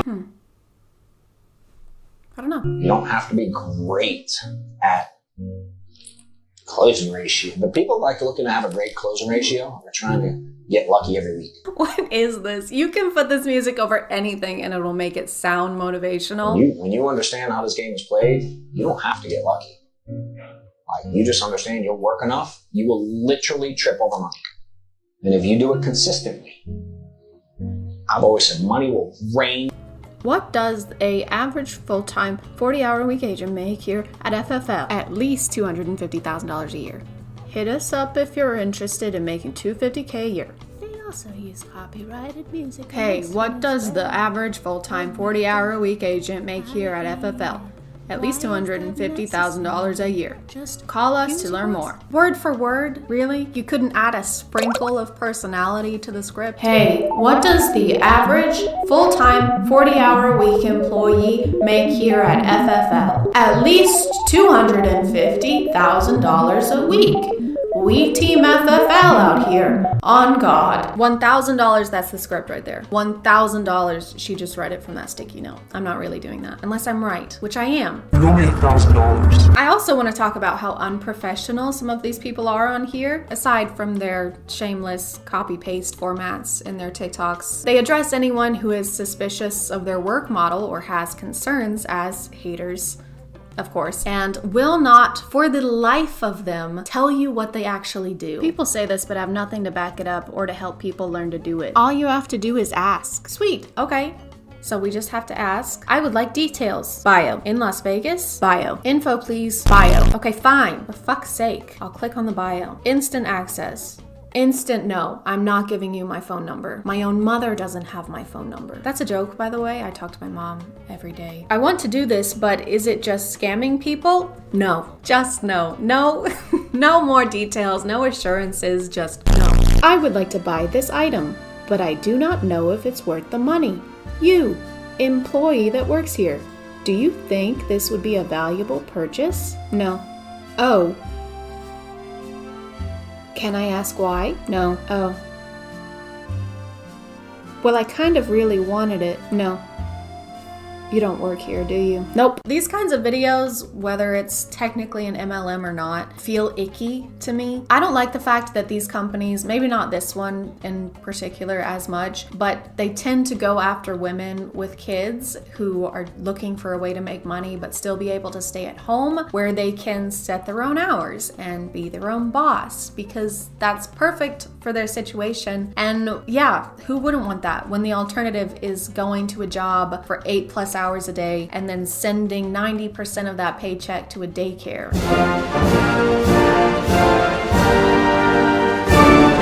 They talk about how they pay for you to get your license or they give you free training so you can get your license, but then you pay them for leads. Leads like people to call to try and sell insurance to. This says it's $15 to $25 for each lead and the minimum order is $20. So that's $300 to $500 that you're spending on leads. And just because you get the leads doesn't mean they'll turn into closing a contract. They can go nowhere. So then you'll have to buy more leads. I saw something that says you don't have to buy leads from them. You can get it somewhere else. But then what do you need this company for? Why do we need your company? What is the point of you?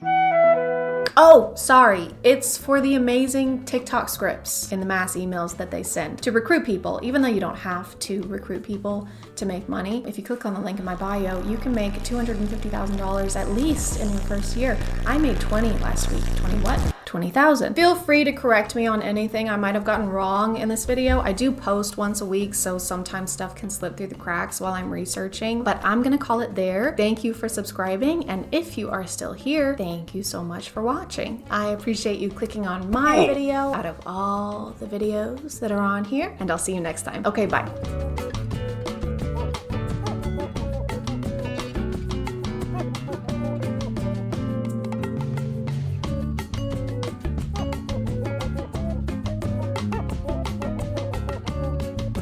Hey guys, and welcome back to another video. That wasn't like being the funniest, most original person on the planet. I'm embarrassed. Stop. A twinge of cringe. Over the last 6 months, yes, it's only been 6 months, the internet has become more and more acquainted with the overnight sensation Hayley Welch, aka the Hawktua girl, lady.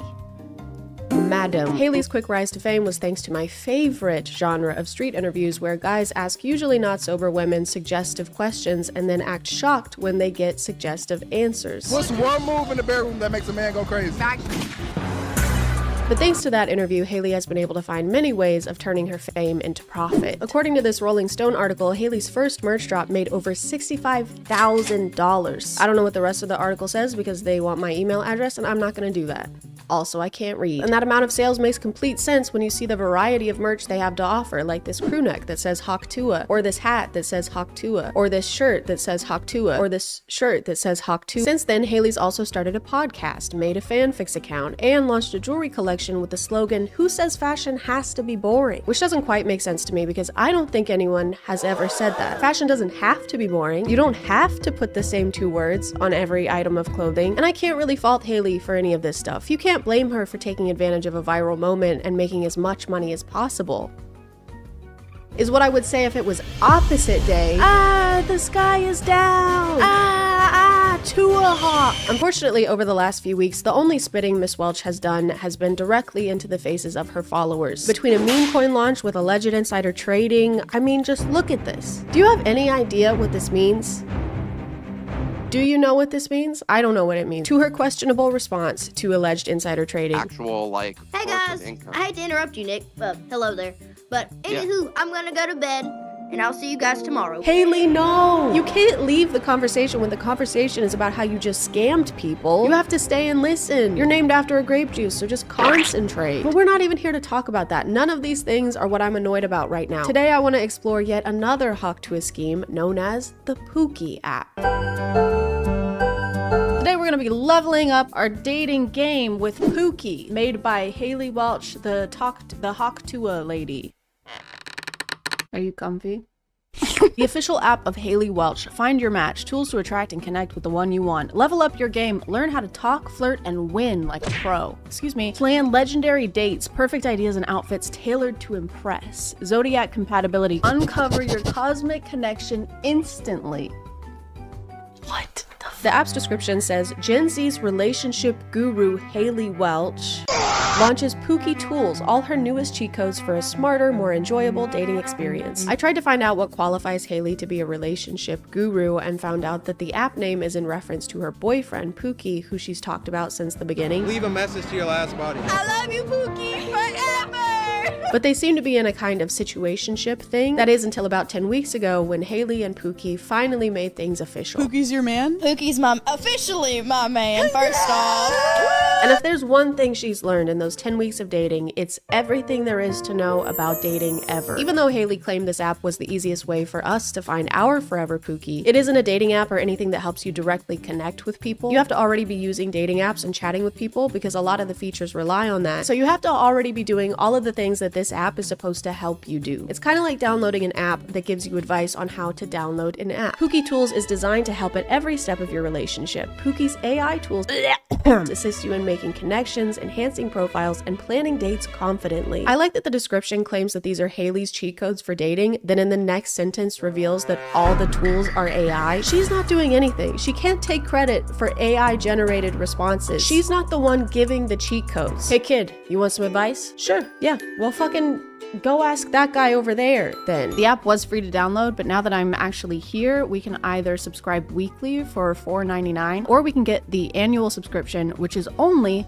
$40 a year, and it's 85% off. I got the weekly subscription, so I'm paying about $20 a month to use this app. But you know what? That's a small price to pay for information I could already get online for free. Zodiac compatibility, you put in your birthday and their birthday, which is something that you can do on Google. So maybe the Pookie app doesn't work well, but this one can help you train well. This video is sponsored by Trainwell. Something I've always struggled with in exercise and in uploading videos is consistency, which is apparently like the most important part. Who knew this? Who knew that? But with Trainwell and their one-on-one remote personal training, the continuing part can be much, much easier, especially thanks to their human trainers. No AI here. You're not gonna find it here. Having a trainer adds a level of human accountability that makes me more likely to stop doom scrolling reels and move parts of my body that aren't my thumbs. My human accountability is named Nate, and he is amazing, even though he tells me to do dumbbell tricep extensions sometimes, and those make my arms feel like they're going to fall off. After taking Trainwell's quiz, you get matched with the perfect trainer for your needs, who will then create a routine tailored specifically to you. I have the knees of an 80-year-old woman, so I mentioned this during our first chat, and Nate made sure to give me exercises that are easy on my knees, but long-term are going to strengthen them so that maybe one day I can crouch without it sounding like twigs snapping in half. You can also let your trainer know if something is ever too hard, too easy, or if you want to make any adjustments to your schedule, because your fitness routine should be your fitness routine. And I'm enjoying fitness routine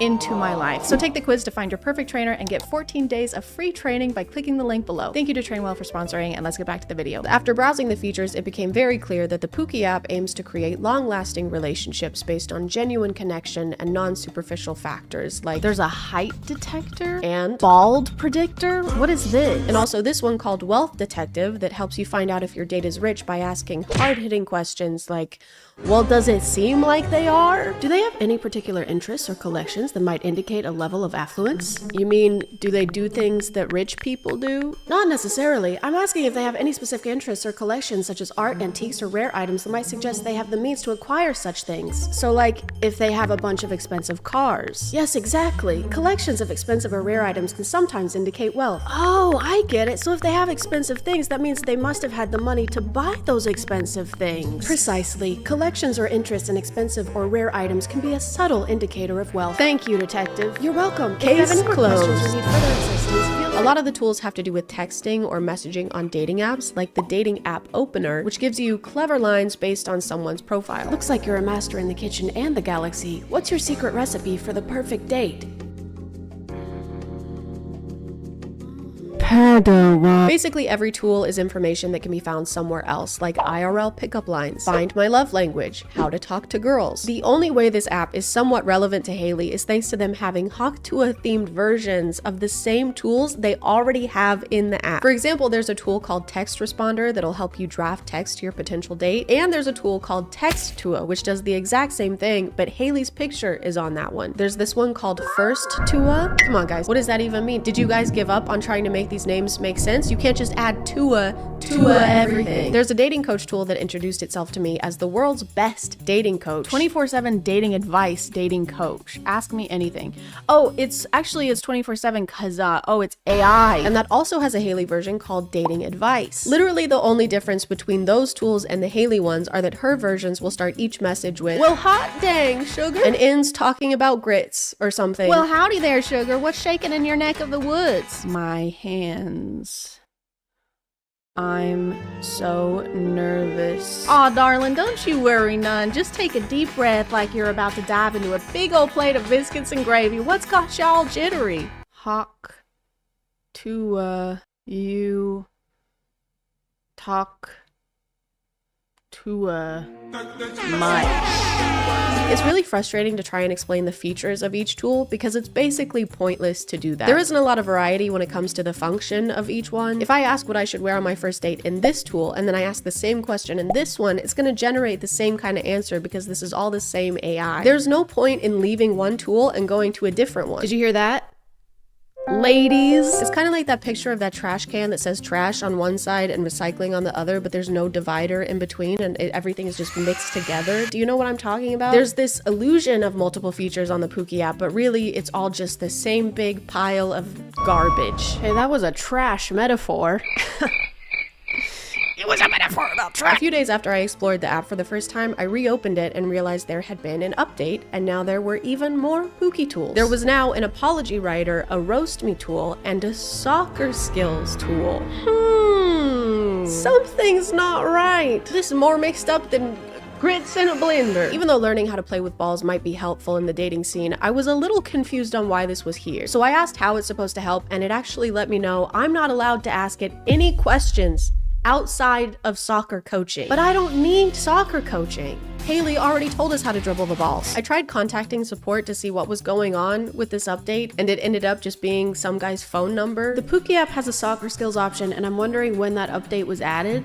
The team is always beta testing new features. Haley plays soccer. Jesus Christ. Sorry, but it's just for my technical support. Do you have feedback?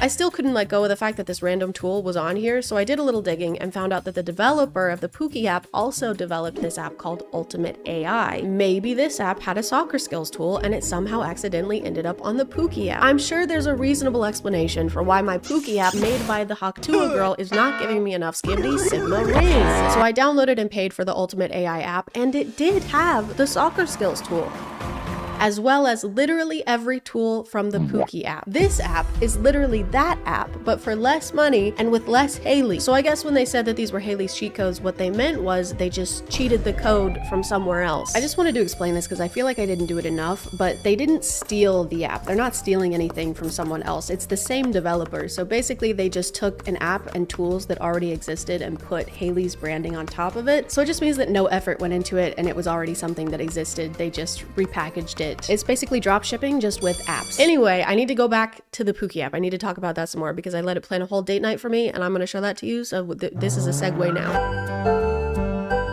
For the date night activity, Pookie decided I'd be going to an escape room, which I had never done before, so I was excited. Sorry, I was more excited than a take on a Great Dane. So first off, I needed help choosing how to do my makeup, so I decided to consult the expert, and I used the Haley's dating advice tool, and this is what she had to say about it. Well, sugar, you want to paint that face up like a masterpiece, huh? If it's the latter, slap on some bold lipstick, make them eyes pop like fireworks on the 4th of July, and don't be shy with the mascara. Make them lashes longer than a Sunday sermon. You'll be looking so good, your day will be picking their jaw up from the floor. Okay, so for the makeup look, we have to do a bold lipstick, and it says to make our eyes pop like fireworks on the 4th of July. I don't really know what that means, to make your eyes pop like a firework. Seems like something you would want to avoid. What do we got?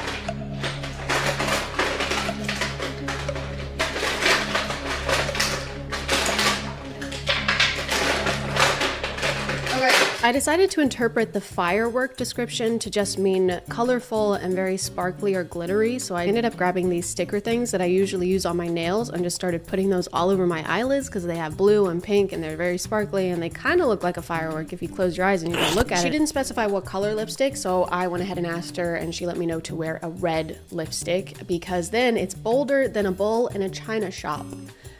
If I hear one more analogy, I am gonna jump off. Red lipstick is definitely not in my comfort zone as far as makeup goes, but if it's gonna help me find my Pookie, I'll do whatever it takes, baby. Next up was my hair, and since she did such a great job the first time, I decided to consult Haley's tool for that as well. Well, bless your heart, darling. You want to look finer than a frog hair split 4 ways, huh? You going for that I just rolled out of bed but still look hotter than a jalapeno look, or you want to be slicker than a grease pig at a county fair? The pig one. Well, yeehaw! Grab yourself some of that fancy hair gel or pomade and slap it on like you're buttering a biscuit. Comb it back nice and smooth, so shiny you can see your reflection in it. I didn't finish reading it. Go back. Oh my god. For the hair, Haley told us to grab some hair gel or pomade and slap it on like you're buttering a biscuit. So I put on all of those things, and then I put on more layers of all of those things, and then I sprayed everything down with some Got2b hairspray, and voila, my hair was date ready. Date outfit suggestion. Let's see what we got. A vintage trench coat or cape for a dramatic flair, lace gloves and vintage brooch or earrings, a mini backpack or a belt bag for a trendy touch, a fringed shawl or a kimono style jacket, suede ankle boots, no. But whatever the Pookie app says goes, so I ended up wearing the suede ankle boots, even though it made me sadder than a tick on a chihuahua. The Pookie app had already picked out all of my accessories, so now I just needed to figure out what I was actually going to be wearing underneath all of those things. The glitter I put on my eyes to make my eyes explode like a firework burns similarly to how my eyes would burn if a firework did blow up in my eye, so maybe that's part of it. Maybe that's good, actually. Here are our options. A long-sleeved mid-length dress in a dark floral or velvet fabric. This is a dark floral, a flowy blouse with lace or crochet details. That's flowy and lacy. This is the only thing close to suede ankle boots that I have. Does this work? I'm just gonna start throwing things on. Give me a second. Give me 10. Now all that was left to do was reveal my outfit to my date.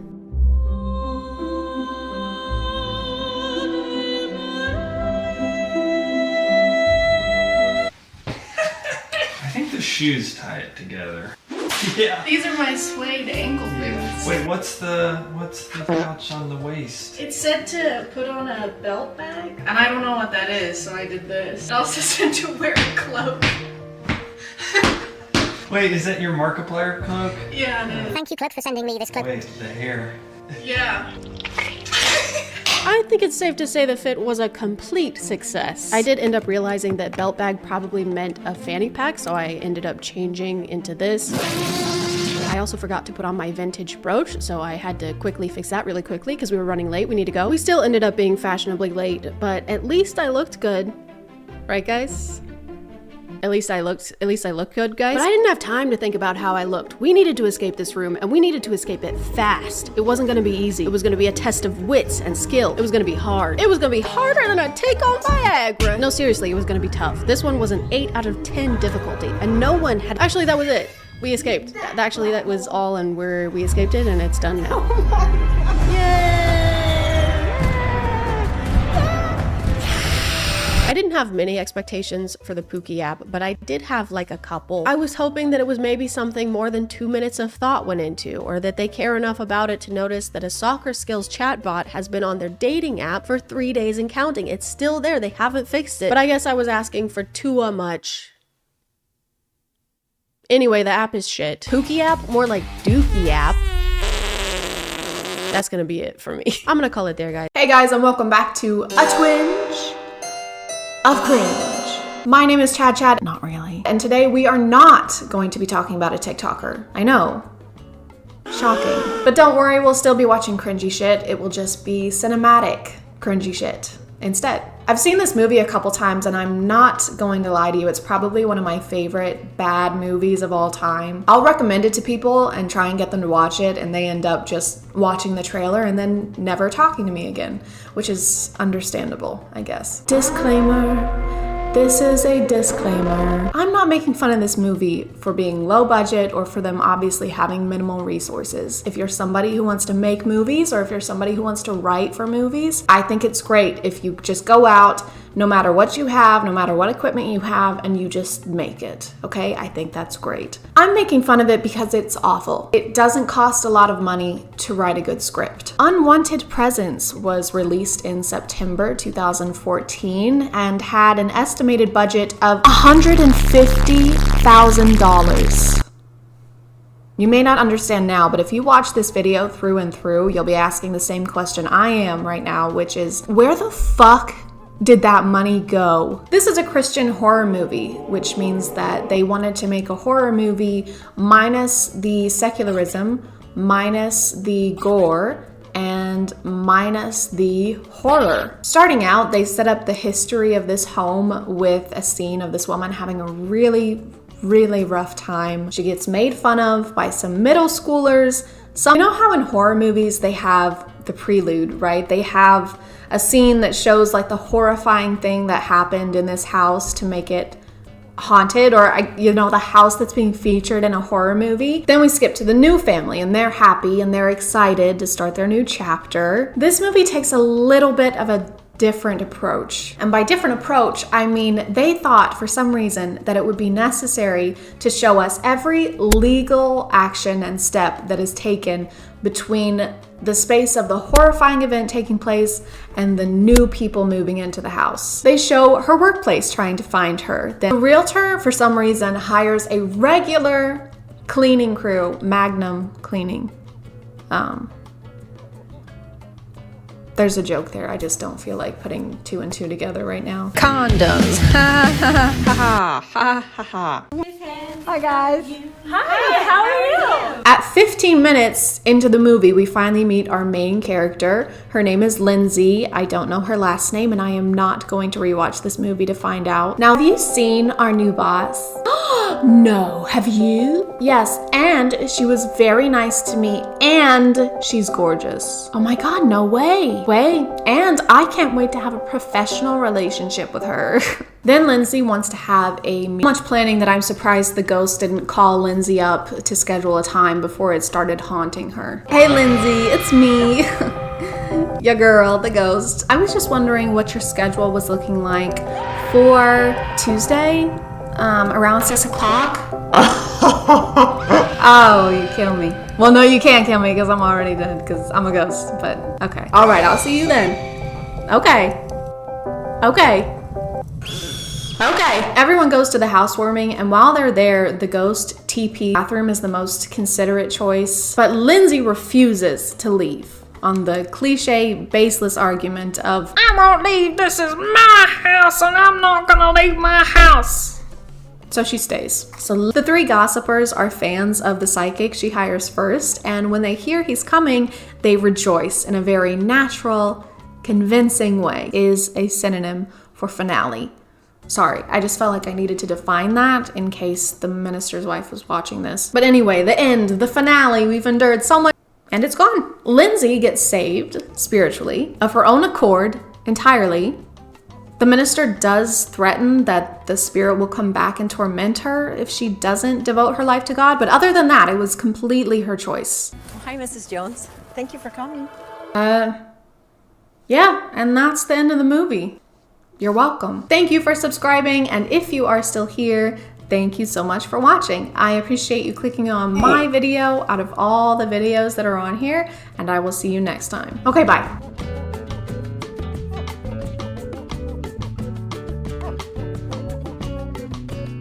Hey guys, and welcome back to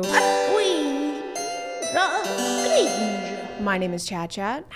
And there is a new show on A&E, the same network that brought us such bangers as Dog the Bounty Hunter, Storage Wars, and Billy the Exterminator. I've got to take every shortcut I can.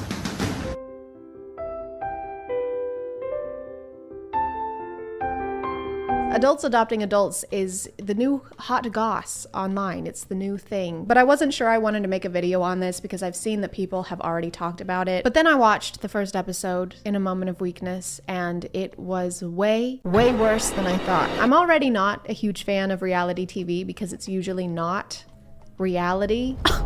Kang just cheated on me. Oh my God, seriously? I am going to end his career.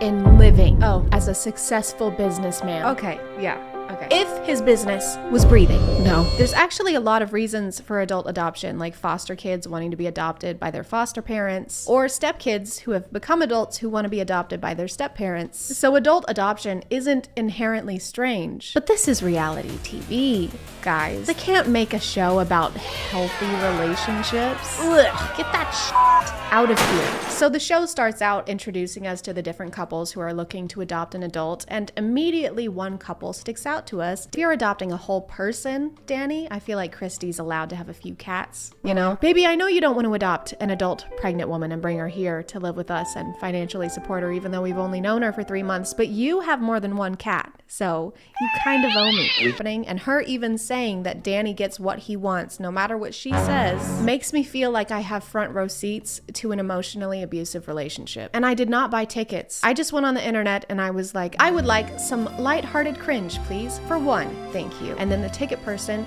kicked me in the head and said, actually, f you. You're gonna feel really sad now. No. And also you're gonna really hate Danny. Who the fuck is Danny? That ticket will be $8,000. Throughout their entire introduction, Danny constantly references a father-daughter relationship and talks about how much he wants to be a father figure for Eliana. You don't deserve this. I will adopt you, okay? You can come live with me. You can divorce Danny. You can have as many cats as you want, and I'll even let you keep your deodorant in the fridge. I don't know why you would want to put your deodorant in the fridge. Maybe Danny wants his pits to be so chilly that Kevin Malone would drop them on the floor. I am very, very concerned that I may steal the Declaration of Independence. I mean, this is a sensitive topic. So far, I have not thought of stealing the Declaration of Independence. I mean, I have. I did steal it. I did steal the Declaration of Independence. What was the question? What's your favorite type of ice cream? Oh! Yeah, so like soft serve, froyo. Fellatio.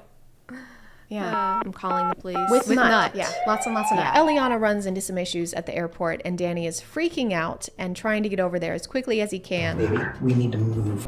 We gotta go. We need to leave right now. As if Eliana is going to change her mind about living with them in the time it takes Christy to refill her water bottle. This is the contact picture you chose for your potential daughter. You don't put your kid's contact picture with them bare-shouldered and moist. Parents choose a picture that your mom posted on Facebook 5 years ago, and her friends called you pretty even though you had corn stuck in your braces. They start to wonder if she was catfishing them for the money that they've apparently been sending her, but she does seem like she has any idea about this dude's infidelity or the young woman that he already tried to adopt, who he fell in love with. They just didn't mention it to her before she came all this way. That's what you're supposed to do in new relationships like this: support each other, quality time, and keep things from them until it's too late to back out.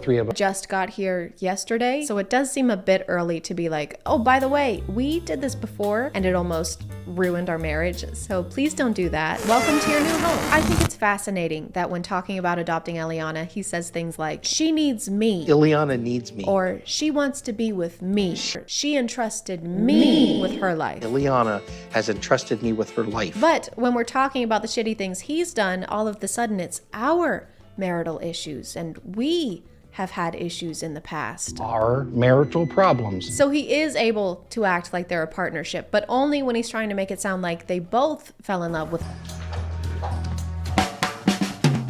To conclude, Danny f***ing sucks. Hey, it's Editing Chad. It's been a few days since I filmed this, and I just found out that A&E completely canceled this show already. They pulled it from their website and every streaming service that it was on, thank God. And Danny is also racist, so you're welcome for this update. I'll talk to you later. Okay, love you, bye. Christy needs to find someone who likes her cats and takes her feelings into consideration before making huge life decisions. A&E also sucked that Christy wanted to be on the show in the first place because she seems pretty unhappy with the camera being around. In short, everything about this sucks and I hated it, but you can let me know what you think in the comments, or you cannot leave a comment because I respect your opinion. Do you see how I did that, Danny? I'm gonna call it there, guys. Thank you for subscribing, and if you are still here, thank you so much for watching. I appreciate you clicking on my video out of all the videos that are on here, and I'll see you next time. Okay, bye.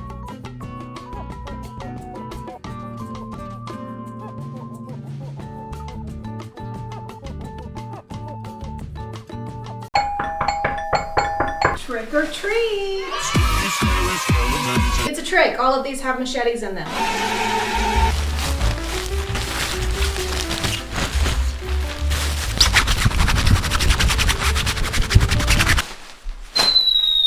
Hey guys, and welcome back to Halloween Spooky Cringe. My name is ChadChad. And it's Halloween, or it's around Halloween when I'm filming this. I don't know if it'll be posted by then because deadlines are spooky. Time constraints. But today we're going to be talking about the spookiest thing of all, aging. That's right, today we're going to talk about how youth is fleeting and how you will never ever be as young as you are in this moment in time ever again. Boo! I'm sorry, have some candy. Have some candy. Take the candy. Don't have candy, it makes you old. This may resound with a few of you, but I have never been as worried about aging as I am until I downloaded TikTok. So add yet another thing to the list of problems we can blame that app for. On TikTok, there are dietitians, estheticians, dermatologists, all telling us if we don't eat 12 pounds of raw kale for breakfast every morning, our small intestine will sue us for negligence. She tried to kale me. And the thing is, we didn't even ask for the advice in most cases. It's not like real life where you have to actually go to the doctor's office and seek an expert's opinion. You're just sitting on the couch with the laundry that you were supposed to fold 2.5 hours ago, and now someone is telling you that if you sleep on your side, you'll get chest wrinkles, and if you sleep on your back, you'll get cheek wrinkles. Ideally, you should sleep straight up and suspended in the air on a nice, comfy meat hook. This kind of content kind of goes hand in hand with the clean girl trend on TikTok.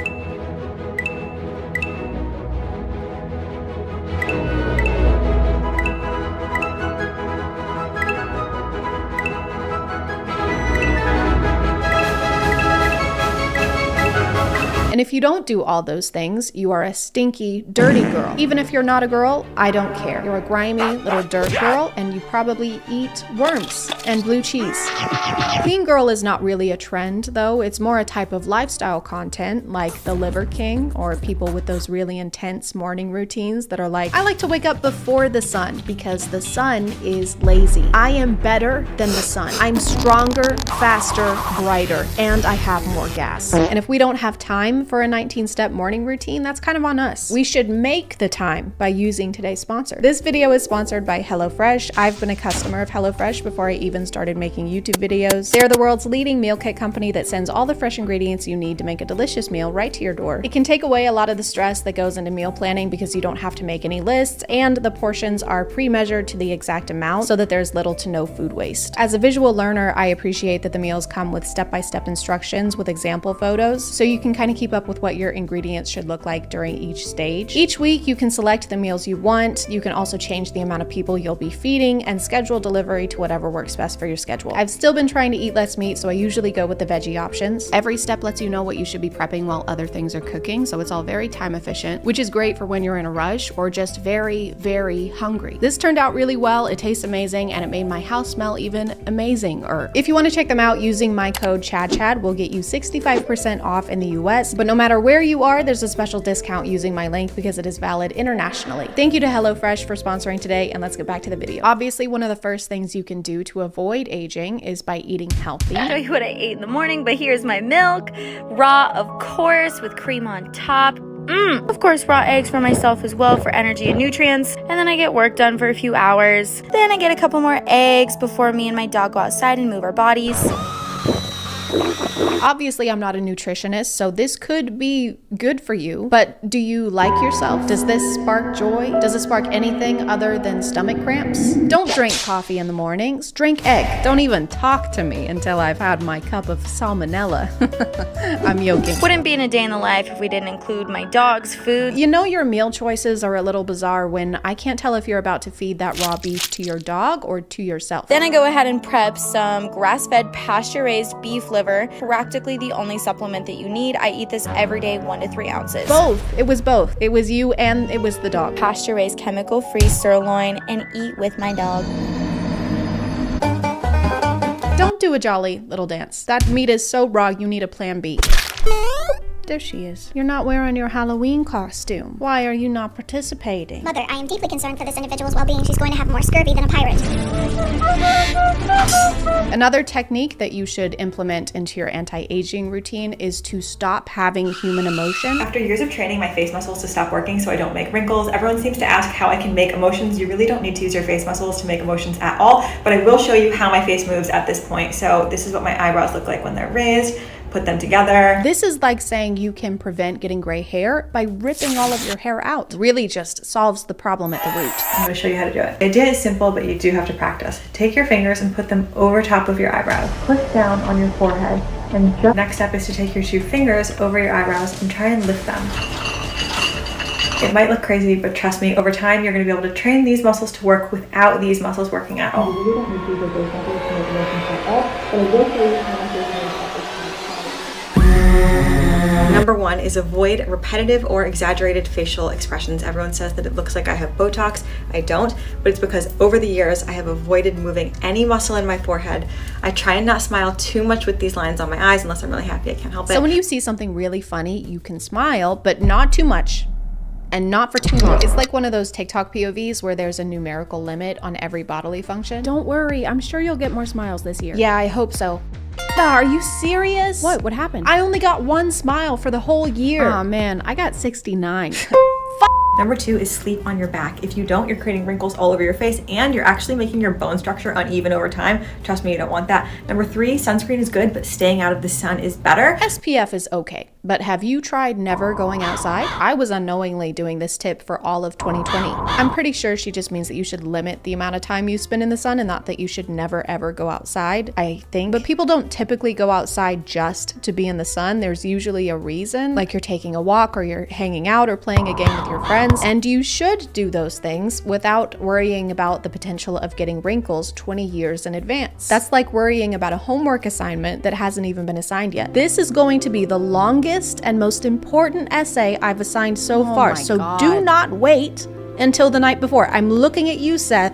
This makes up 97% of your grade. When is it due? When is it due? That's for me to know and you to never find out, Seth. 3 anti-aging tips from a facial plastic surgeon. Number 1, sleep on your back and avoid sleeping on your face. When you sleep on your face and apply pressure to certain areas, you develop these sleep lines that turn into wrinkles over time. There are a bunch of videos like this giving tips on how to sleep to avoid getting wrinkles. You're only supposed to sleep on your back because otherwise you'll age unevenly. But how are we supposed to make sure we're doing that? We're sleeping. You're gonna wanna set alarms for every 30 minutes throughout the night just so you can make sure you're only sleeping on your back. What do you mean you're not comfortable and you can't sleep and you're about to lose your job? Well, don't cry. You're gonna give yourself crow's feet. I would know. What are crows? I'm not saying that you shouldn't do any of these things. Skincare is a hobby for a lot of people. I like skincare. I do some of the skincare. I do some of the skincare things. I even have one of those scary LED masks, probably because someone on TikTok told me to. And it also serves as a low-cost home security system.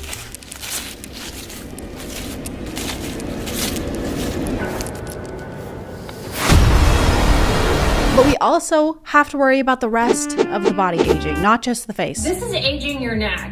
Looking at your phone like this creates a crease here, and combined with UV exposure can cause horizontal necklines, otherwise known as tech neck. So make sure you hold your phone at eye level to avoid unnecessary creasing of the neck. This might be a good posture tip, but I don't think that we're gonna be able to just stop looking down in every situation. Wait, don't move. What is it? There's a rattlesnake right under your foot. Oh my God. Don't move. I'm not. Don't look down. I'm not. I'll get a neckline. Do not move a single muscle. I can't. I trained myself not to use my muscles. Oh shit. He's lunging. Oh my God. Oh my God. Oh my God. Oh my God. Is it bad? Holy shit. Is it bad? Today we need to talk about laugh lines, what causes them, and 3 simple solutions that you can do every single day to treat them. Can you really treat wrinkles? It's not the bubonic plague. There's so many strange terms for this stuff, like aging gracefully. Are we doing ballet? Is this the nutcracker? Am I cracking nuts right now? I want to age awkwardly and clumsily. I want to trip and fall through time and then cannonball into my casket. Then I want my casket sent through a wipeout course. Premature aging is another one. The combination of that creates premature aging to the hands. Premature implies that something is happening too soon or at the wrong time. And there's no wrong time to age. It differs from person to person. That's like saying I came prematurely.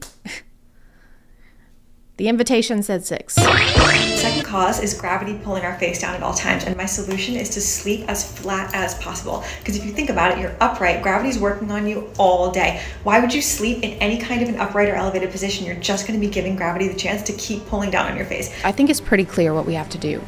We have to eradicate gravity. Because do we really need it? No, what if it was never invented? Nothing would change. Thanks, but no thanks, Sir Isaac Putin. Why would you sleep in any kind of an upright or elevated position? You're just going to be giving gravity the chance to keep pulling down on your face. Gravity doesn't go away when you're laying down, though. It's not like the monster that's only going to hurt you if your foot is hanging off the edge of the bed. Peacefully finishing my 10-step beauty routine before bed. I could never do that. We know. People aren't ugly because they don't have time to do a super intense nighttime routine. Not only is it time consuming, it's also very expensive. Some of the clean girl routine videos involve closets, literal closets full of products. For a lot of them, that's their job, so it makes sense for them to be trying out new products. They're like the Olympic athletes of skincare. Oh my God, dude, look at this guy. I mean, he's so bad at swimming. Like, what are you doing? Just get better at swimming. I work in a call center, Michael. Who are you taking calls from? Poverty? This is an anti-wrinkle straw. When you drink out of a normal straw, you purse your lips, which causes lines and wrinkles over time. And we don't tolerate wrinkles at Barrett Plastic Surgery.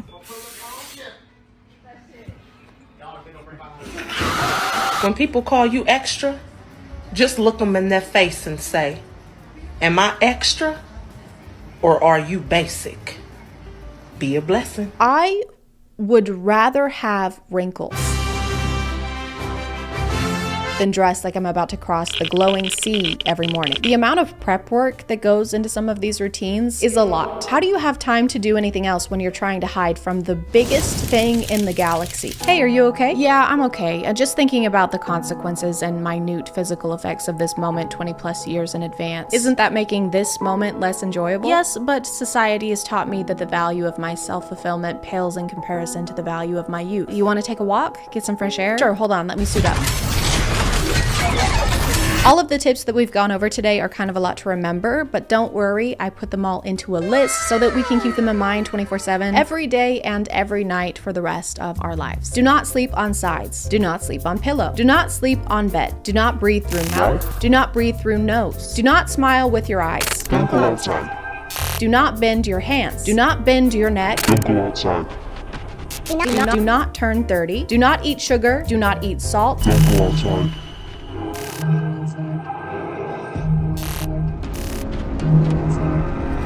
Do collect the blood of 20 virgins and offer it to the universe in exchange for everlasting youth and beauty. Look hot forever. Drink egg. I'm gonna call it there, guys. Thank you for subscribing, and if you are still here, thank you so much for watching. I appreciate you clicking on my video out of all the videos that are on here, and I'll see you next time. Okay, bye.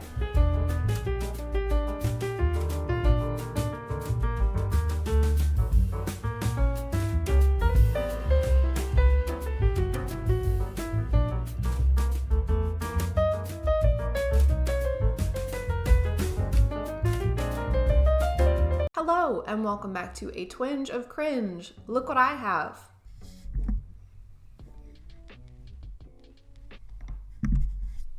It's a mic. My office is kind of empty, so if the audio still sounds a little echoey, let me know. I might have to get wall panels or something like that. I'm also sitting down because I was recording for 2.5 hours for the last video I did, and my feet broke. So I don't know what your expectations are as far as posture, but if I were you, I'd keep them very, very low. I'm trying to find a way where I can upload more than one video a week. So I'm doing more of like a reactionary kind of video today. Is that a word? Reactionary? Whatever, if it is or if it's not, that's what we're doing today. You know what I mean. So today I'm gonna watch some 1-2-3-Go videos. If you don't know who 1-2-3-Go is, they are owned and operated by the same people who run 5-Minute Crafts. They are dumb, they are pointless, and they somehow get millions and billions of views. Say what you will about them, but they really know how to clickbait people. Right off the bat, there's just a lot of color. I don't think I've ever met a person who watches these videos voluntarily. Oh, hold on a second. David's coming here now? But I'm with Betty. Gorgeous, perfect hair and makeup Betty. Okay, I get it. So, Resin Earrings over here is in love with Betty, obviously. And she doesn't want this David person to come and ruin her date because she's gonna make a move. Got it. No one wants their boyfriends around that. Oh. Never mind. Please, can you just be ugly for once? Fine. Only 'cause you're my bestie. Gonna need a hoodie for this one. There we go. Okay, really crazy brows. And the finishing touch.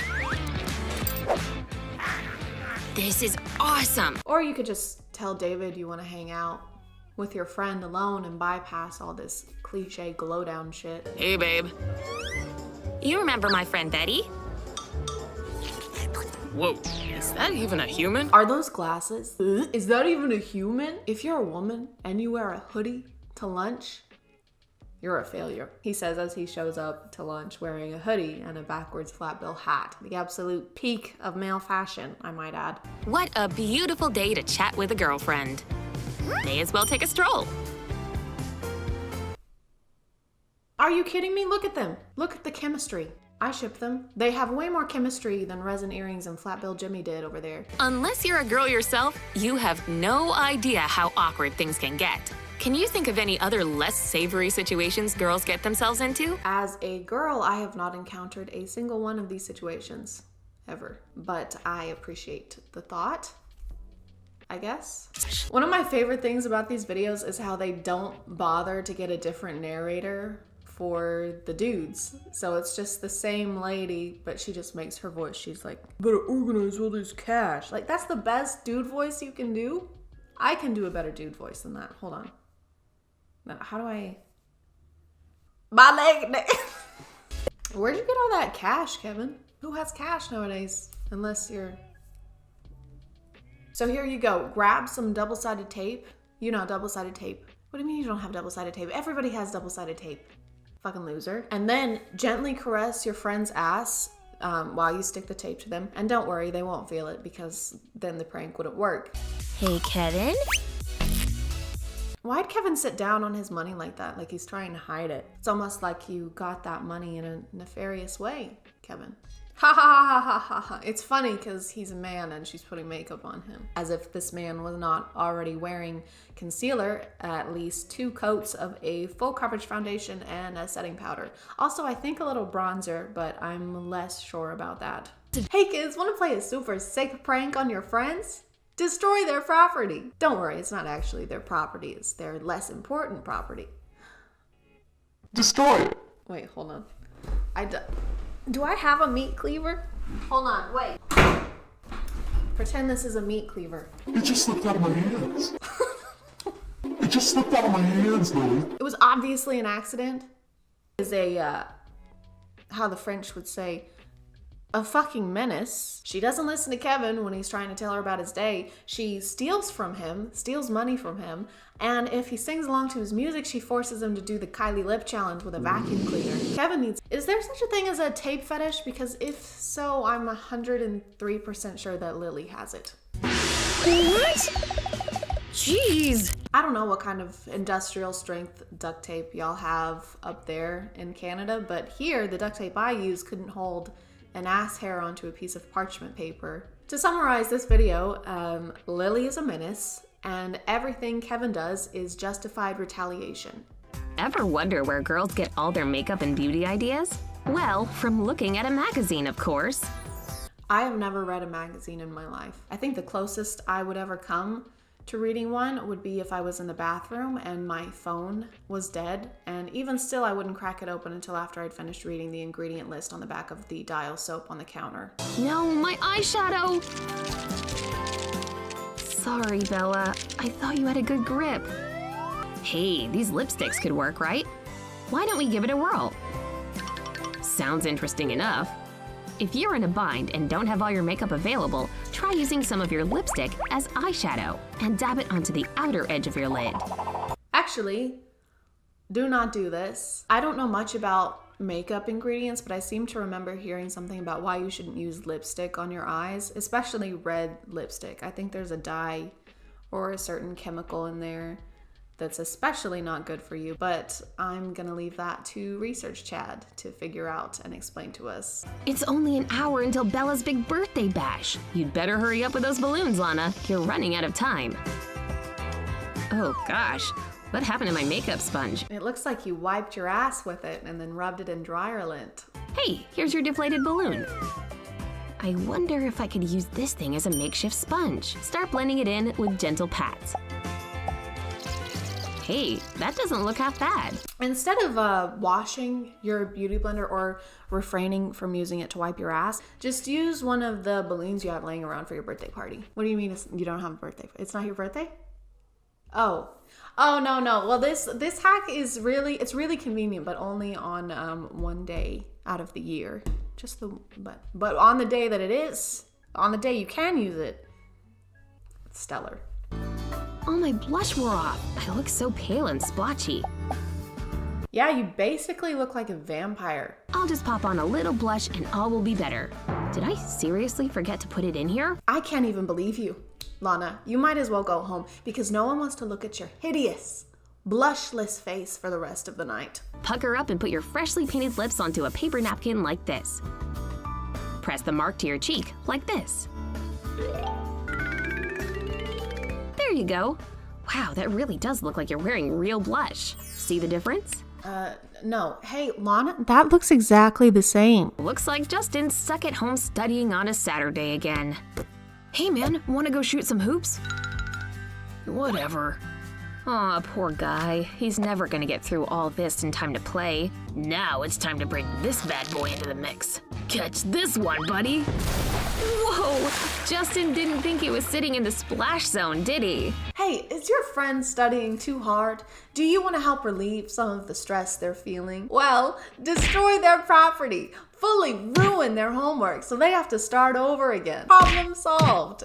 That'll be $29.99. Yes, that's right. Watching this commercial will cost $29.99. But wait! Call within the next 5 minutes and you can watch this twice for the same cost of $20. Kevin's asleep. Turns out makeup can be used lots of ways. Oh, okay. We're gonna put more makeup on Kevin. Huh? What happened? I don't know why you guys are acting so weird. Phew, my hair still looks good. What's all over my face? Oh. Destroy your friend's self-confidence. I'm just gonna close this computer very slowly. Put makeup on him. Justin's gonna be in for a rude awakening in a couple minutes. Don't laugh, Kevin, you wake him up. And now we just have to wait for the magic to happen. And that time is now. Don't laugh, Kevin. You'll wake Justin up. All right, now it's time to wake Justin up. Yes! Ooh, man, that had to hurt. I think I've met my limit of how much brain-eating content I can watch today, so I'm gonna end it there. If you are still here, thank you so much for watching. I appreciate you clicking on my video out of all the videos that are on here, and I will see you next time. Okay, bye.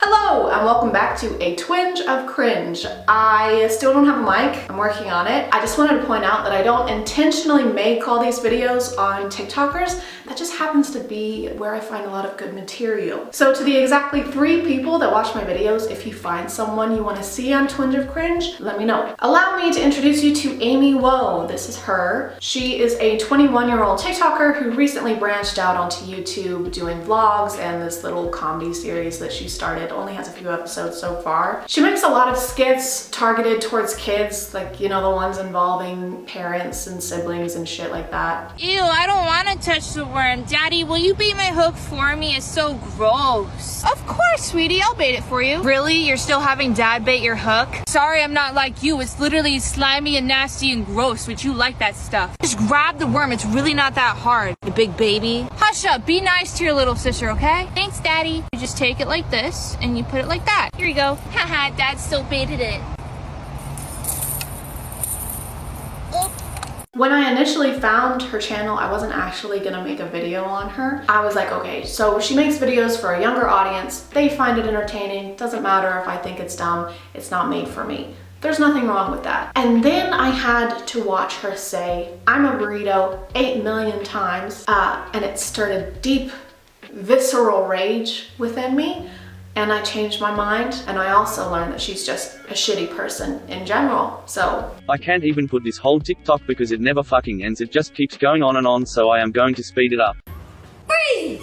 I'm a burrito! Where's the money at? Give me the money! I'm a burrito! Where's the money? I'm a burrito! Tell me where the money's at or you're coming with me. No!